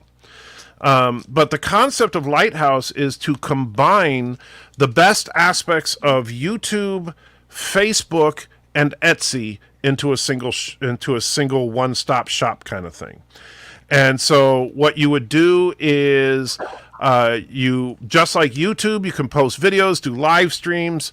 You can monetize your videos just like you do on YouTube. They have their own version of the super chat system. They have their own version of the membership system, that kind of thing.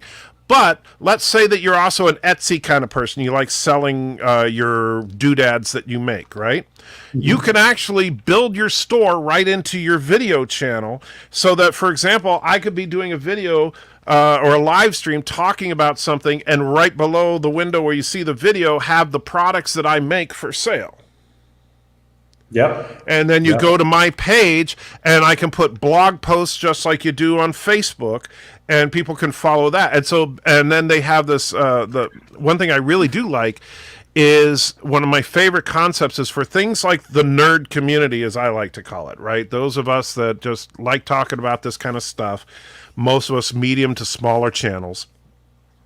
And so we're out there, we're trying to network, not just, we're all trying to grow, of course, but we're also friends with each other. We want to support each other. I want people to subscribe to PJ. PJ wants people to subscribe to me. We want to get that interaction going between us and Bird of Prey and all the other channels out there. Well, one of the things they have is this little thing where you can link your channels with other channels, and you can partner with other creators as well in a way that you can't do on YouTube. So, for example, let's say that you Can I just ask you a quick question? Do you know the developers? I've talked to them once, and I've emailed them a couple of times. They have a YouTube channel. The problem is, it's like, man, half the time you try to search for them, and Google loves to suppress their stuff because they are trying to compete directly with Google. So I can understand that, but it's still kind of underhanded. I didn't mean to interrupt you. Sorry. No, that's okay. But the cool thing is, like, let's say that you, PJ, make widgets, right? But you don't want to do live streams and videos. You just want to make your widgets. Well, you can build your channel and then partner with me so that you can sell your stuff on my channel. And in their system, we can set up a revenue splitting system so that if I sell one of your doodads, you get 60% of it and I get 40 or whatever we negotiate as a deal. And so then that's a really cool thing.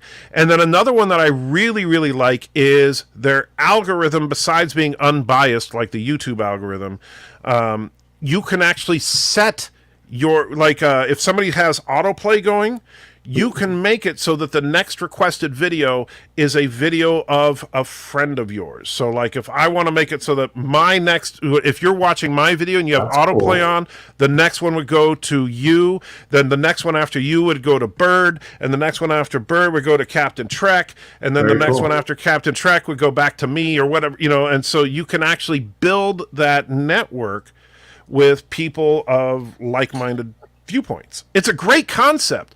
But I need to see it executed. Yeah, I've heard of a few groups trying to do something very similar to that, but they're not out yet. So right, and I'm telling you, I think that someone that manages to pull this off is going to make YouTube go the way of MySpace. Ooh, really? I think that sooner, honestly, a lot of people are tired of the political crap that Google has been dealing with. I think people are just done with the mentality that we've all been dealing with. And anybody who's a content creator knows full well what a nightmare it can be dealing with. And so I think that YouTube, in their arrogance, their whole thing about their whole thing nowadays of authoritative content. I'm sure you've heard that phrase, where they will only recommend videos. Like if you want to search for something having to do with COVID, remember, for a long time, if you were not what they considered an authoritative source of information, if you even mention the word COVID, bam, you're demonetized. Yeah. And so that's why people were calling it like the beer virus and stuff like that, because they couldn't talk about it because Google was actively censoring people.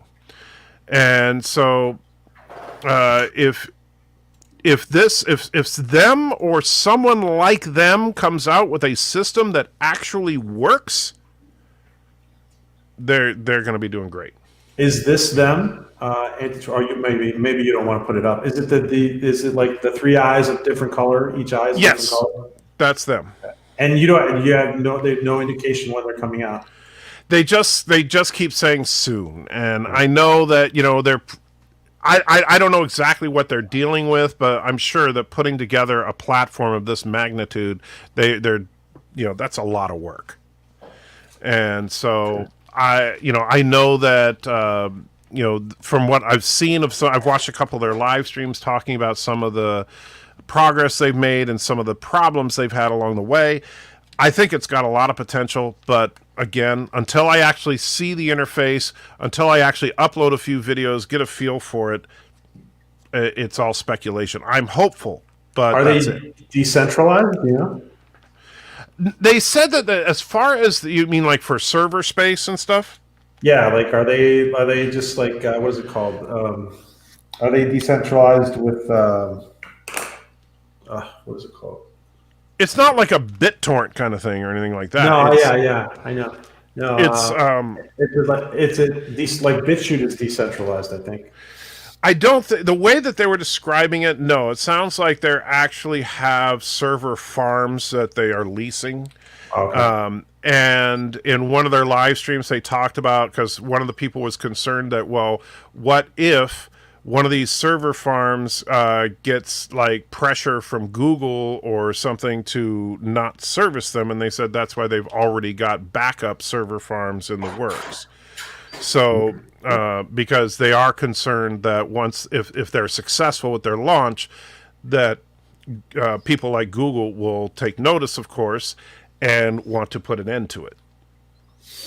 Well, I think it's a logical place to back yourself up. I would imagine. I'm not sure if YouTube would go the MySpace route because Google's really big, but they would be forced to at least evolve, right? I don't, honestly, I think that eventually will, because here's the problem, and this is where I think that Google is shooting themselves in the foot. And hey, if anybody from Google is listening, I'm not saying this out of malice. I'm saying this just looking at what you're doing is stupid, because they've been purposefully encouraging large corporate sponsored channels and purposely discouraging small independent content creators. Yeah. Isn't like 10K like isn't the algorithm like really just ignoring people under 10K right now? Oh, the problem is that they keep adjusting it, because at first it was 10K and then it became like 15K. It's like now if you're less than 50,000, yeah, good luck. And they did an algorithm change last January, almost exactly a year ago. My viewership when they made that change dropped 90% overnight. Wow. And they literally try to discourage small independent content creators in favor of what they consider authoritative content. So large channels and channels that have large corporate sponsors. And while they might be thinking that they're being smart because those large channels get millions of views, they don't understand that the backbone of YouTube has been the independent content creators. That if you're going to YouTube and all you're seeing is videos produced by CBS and Fox and other big corporate sites and stuff, and the closest thing you get to independent content is Watch Mojo or something, then guess what? People are going to leave. They're going to, because they can get that by going to CBS.com or heck, turning on their TV. Why should I go to YouTube if what I'm going to get is the same thing I'm going to get off my smart TV? Yeah, totally. Yeah, so I could see that happening realistically, and I think that YouTube is shooting themselves in the foot by not continuing to help small independent content, because that's what their bread and butter should be. And someone was asking, I think, Cartoon Man was asking if YouTube's ever made a profit. Depends on who you ask. Because the funny thing about YouTube and profits is, keep in mind that YouTube is owned by Google, which is owned by Alphabet. You think Alphabet's losing money? Oh, I think YouTube is profitable for Google. Sure. But what they do is, and this is unfortunately, it's a game that a lot of corporations play, is that YouTube has to pay Google. And so, because, they got to pay for all those Google ads that are on YouTube, right? And so YouTube, oh man, YouTube doesn't make a profit. Well, yeah, Google gets all the money. But then Google has all their expenditures, so they say, oh, they don't make a profit because they got to pay Alphabet. So Alphabet's where all the money's going, right? The companies are very good playing the shell game with money. And that's just what they do. So, honestly, if YouTube was not a profitable venture for the Alphabet folks, guess what? We wouldn't be sitting here having this conversation right now. Yeah. Yeah, totally. Anyway, so what do you got coming up in the next week or so? Monday night. By the way, to everybody who says I don't do Latchcom anymore, I do. I just haven't done it in several weeks. So we're probably going to start it up again this week. Um, and I'm You doing need to it. actually get an actual Latchcom ball, though. Oh, I have one. Does it actually, spike people's hands? Oh no, it doesn't spike. It doesn't. It's not working. Like it doesn't. Yeah. But only because I did not. I'm gonna have to invent it myself because they won't. For some reason, they think it's too dangerous. Yeah, but I have this. I have a Game of Thrones. Game of Thrones Dragon's Egg that I use Okay. as a last one. And Monday night. So that's going to be Sunday. Most likely, we're starting it up again this week, Sunday. And Monday we have Dark Matter Mondays, which hopefully Anti-Tracker will get to sometime. And, So tell us a little bit about what is Dark Matter Mondays. So Dark Matter Mondays is about the show called Dark Matter, which I think most people have heard about. Many people have not watched it. Mm-hmm. Its creator is Stargate executive producer Joseph Malazzi. And Joe is with us on Monday nights. And we have a special guest, Mike Doput, who is he is an actor who's been several times on Stargate and Dark Matter. He is a guest. He's a guest actor. He was also Stargate Universe. So we're gonna have a nice chat with Mike and Joseph on Monday night. Very cool. Is there a specific topic you guys will be covering, or just whatever you feel like talking? I'm sorry. We're doing an episode review. So we're doing season 2, episode 2, and I do want to point out too that Dark Matter, for a lot of people who are Stargate fans and don't know this, because not a lot of people know this, you should give Dark Matter a chance, because Dark Matter at one point was given the green light for MGM to do a crossover with Stargate. So that's interesting if you're a Stargate fan. That the Dark Matter. So they almost were canonically the same universe. Yes, the thing is that the Dark Matter universe is in the future. So where there's going to be a time travel kind of thing if they were going to do some kind of crossover? I did not know. There's no specifications to how they were going to do it. But yeah, okay. You would assume there would be time travel. Yeah, that's cool. I've never watched Dark Matter. I've heard the name, but that's about all I know about it. Where can you watch Dark Matter? Well, you can watch it now. You can watch it on Netflix. And Dark Matter, listen, Joe Malazzi did so much with such a small budget. It's a pleasure to watch. And we were talking with Culture Casino was on the other day, and we were talking about how fun it was. The fact that science fiction actually makes sense. Like the science makes sense. So, yeah. Wow, that's such a novel concept these days. And you'll be really interested to hear this, because it actually came from Joe Malazzi the other day. I'm actually thinking about making a video about it. He said he would love to. He produced. He's done a lot of. He's a veteran sci-fi creator, producer. He would love to do a Star Trek spin-off if they leave him alone and let him do his thing. See, now I would love to see someone that knows science fiction do Star Trek, because, and this is not a slight against Alex Kurtzman, he doesn't, even though he did help write the Kelvin Timeline films, but Star Trek has really been plagued ever since 2009 of not being science fiction. It's been space action. Yeah. But not really science fiction, and that's I think to the detriment of the show, and part of the reason that so many fans have been so disappointed over the years, that they've just kind of forgotten what Star Trek is. But now we finally have a more Star Wars-like Star Trek, which is what we all wanted, right? No, it's not. Well, and the funny thing is that now Star Wars, on the flip side, should be fantasy, right? That's Star Wars is fantasy in space. And the ironic thing is, when did Star Wars go off the rails? When they tried to come up with science-y sounding explanations for magic. You know, when they came up with midi-chlorians and stuff. Then Star Wars just started taking a big old dump. And when they try to,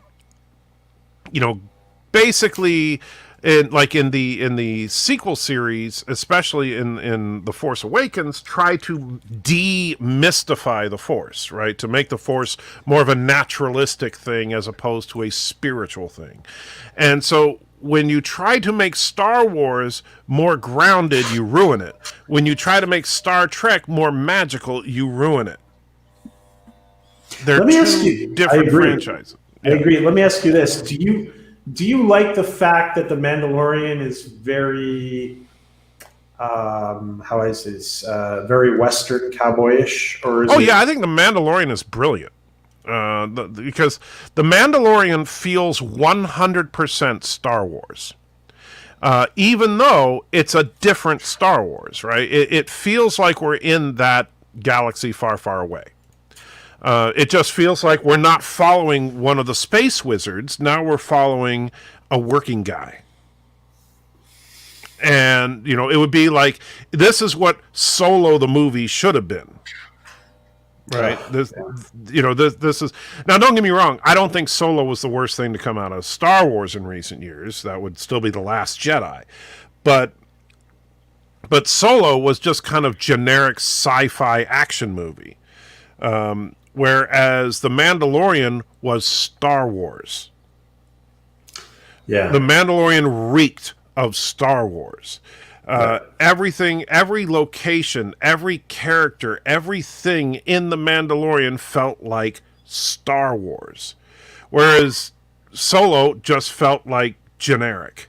I mean, they even made the Millennium Falcon look generic. How do you make one of the most iconic ships in science fiction feel generic? I don't know, but they managed to do it. So totally. With Star Wars, when you look at the way The Mandalorian did it, they did basically to me it's Samurai Jack in space. That's how I describe it. You have the lone gunman, in the case of Samurai Jack, the lone samurai, on a quest, and every week, on his way to try and fulfill his quest, he meets up with some people that need help, he helps them, and then he moves on. Right? And in Mandalorian, it was brilliantly done. The quest was simple. Get the kid to his people. And, I mean, that's where, people don't understand. A premise should be a single sentence. If a premise for a show or a movie or whatever should be basic and simple and easy to understand. Robots from the future trying to kill the person who would beat them eventually. Terminator, right? Try to sum up Discovery in one sentence. Other than the words, Michael Burnham is awesome. Disorganized. It feels disorganized. Exactly. It goes in so many different directions. It tries to be everything, and it fails at all of that. Springtime says, "How about The Expanse?" The Expanse is a wonderful show, and The Expanse, but here's the difference between The Expanse and Discovery. And by the way, this is something that The Expanse benefits from, Mandalorian benefits from, and Discovery suffers. And that is that The Expanse is written by a writer. Right? The Expanse is an adaptation of a series of books. So they have a story, a blueprint, a roadmap, a direction that they are going.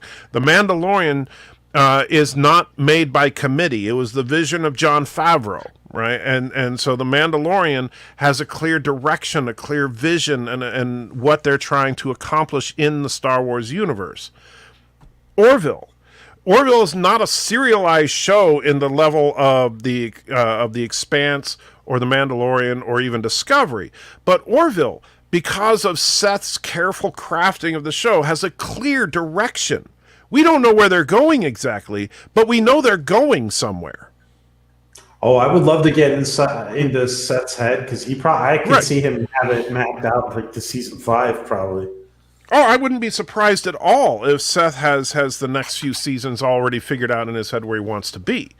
And while we're watching season 3, he'll be working on season 6 as far as a story treatment. When we're watching season 4, he'll be working on season 7. And if you're working that far ahead, then that's how you make it work. You don't make it so that everything feels contrived where, oh, by the way, 3 episodes before the season finale, we introduce plot elements so that the season finale will make sense.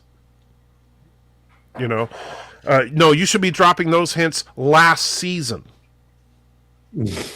And, I mean, there were elements that, in Mandalorian... if you look at the finale of Mandalorian, there are things that were hinted at in the very first few episodes that pointed towards eventually Luke Skywalker. In season 2, you mean? I'm saying, like if you go back to season 1, season 1, okay. And yeah, when Mandalorian starts hearing about these space wizards, right, and that a race of wizards called Jedi. And that this kid is obviously linked to them and we need to get him. So Mando at this point is thinking the Jedi are a species. But they also kind of show you as you're going on that people also assume that Mandalorian is, that Mandalorians are a species, right? But they're more of a creed. And that's what the Jedi are as well. Wasn't that just a little bit odd that he didn't really know what the Jedi were?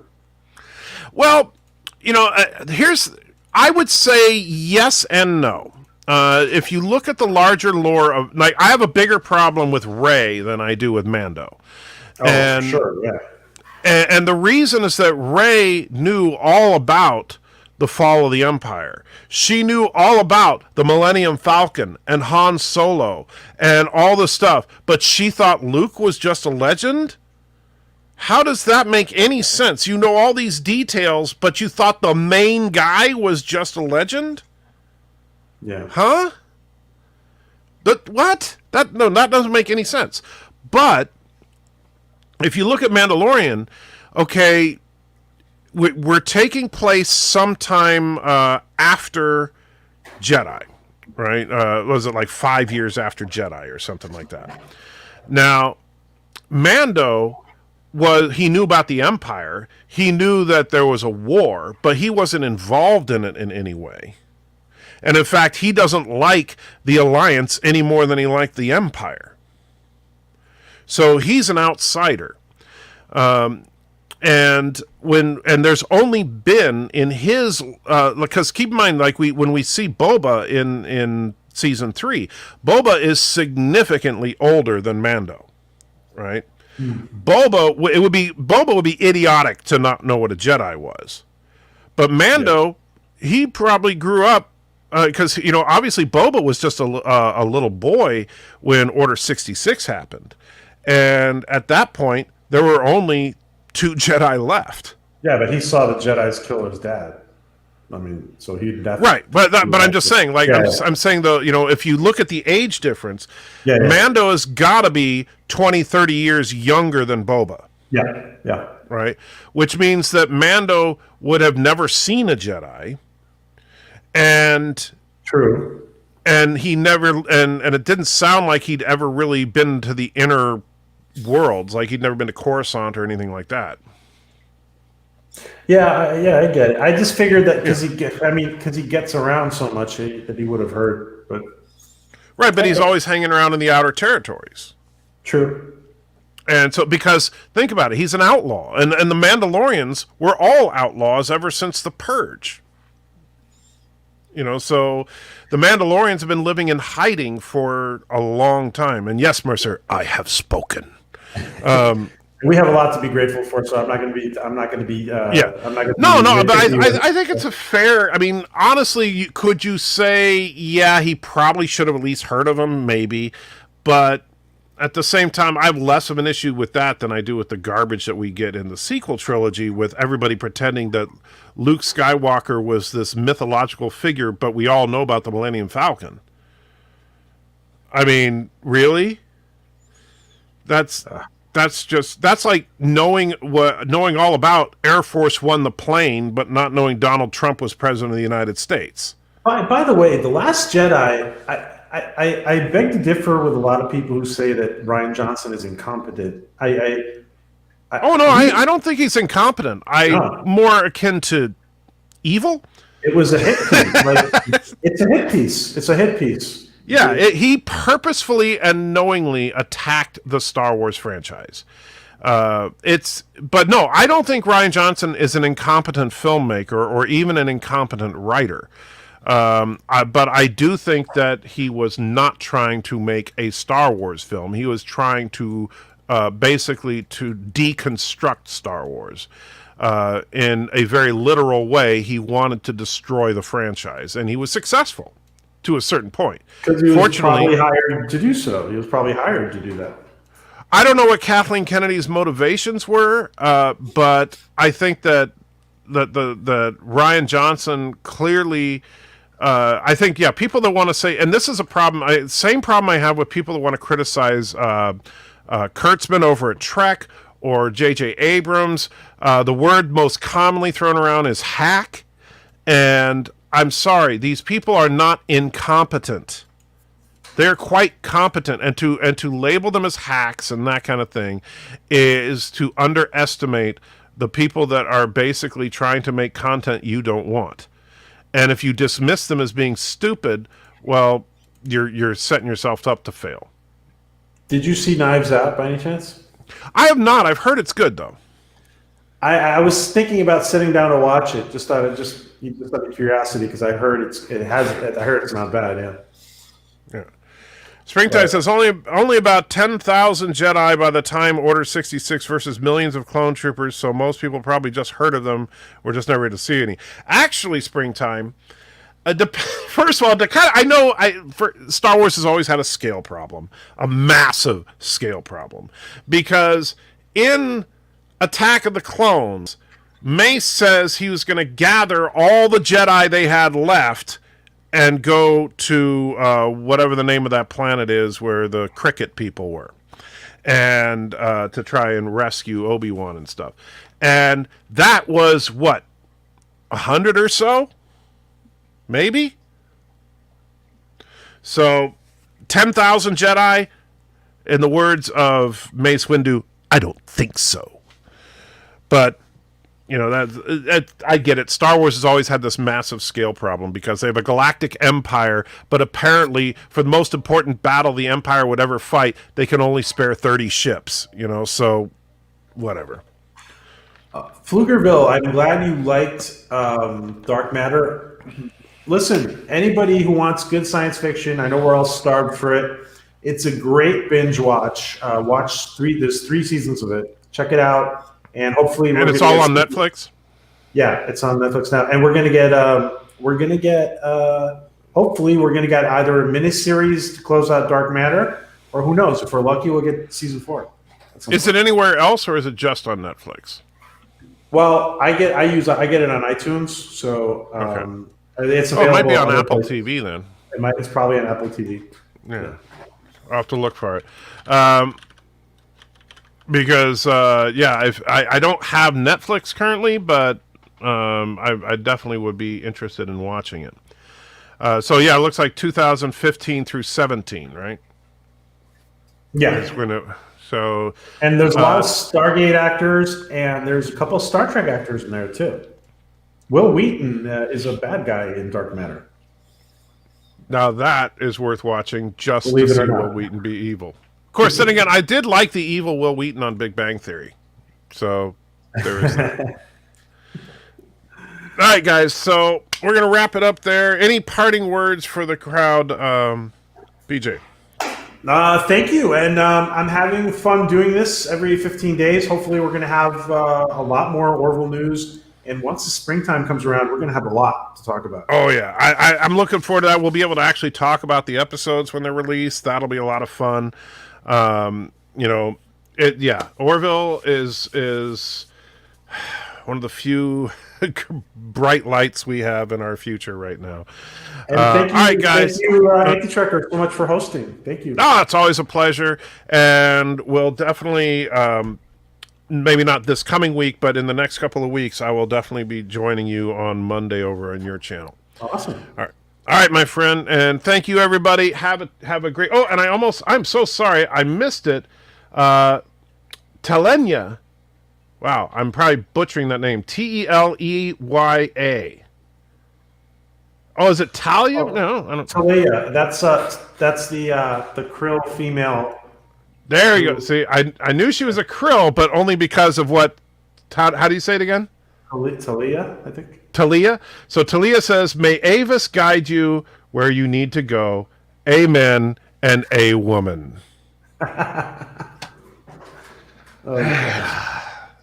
Which did you see that?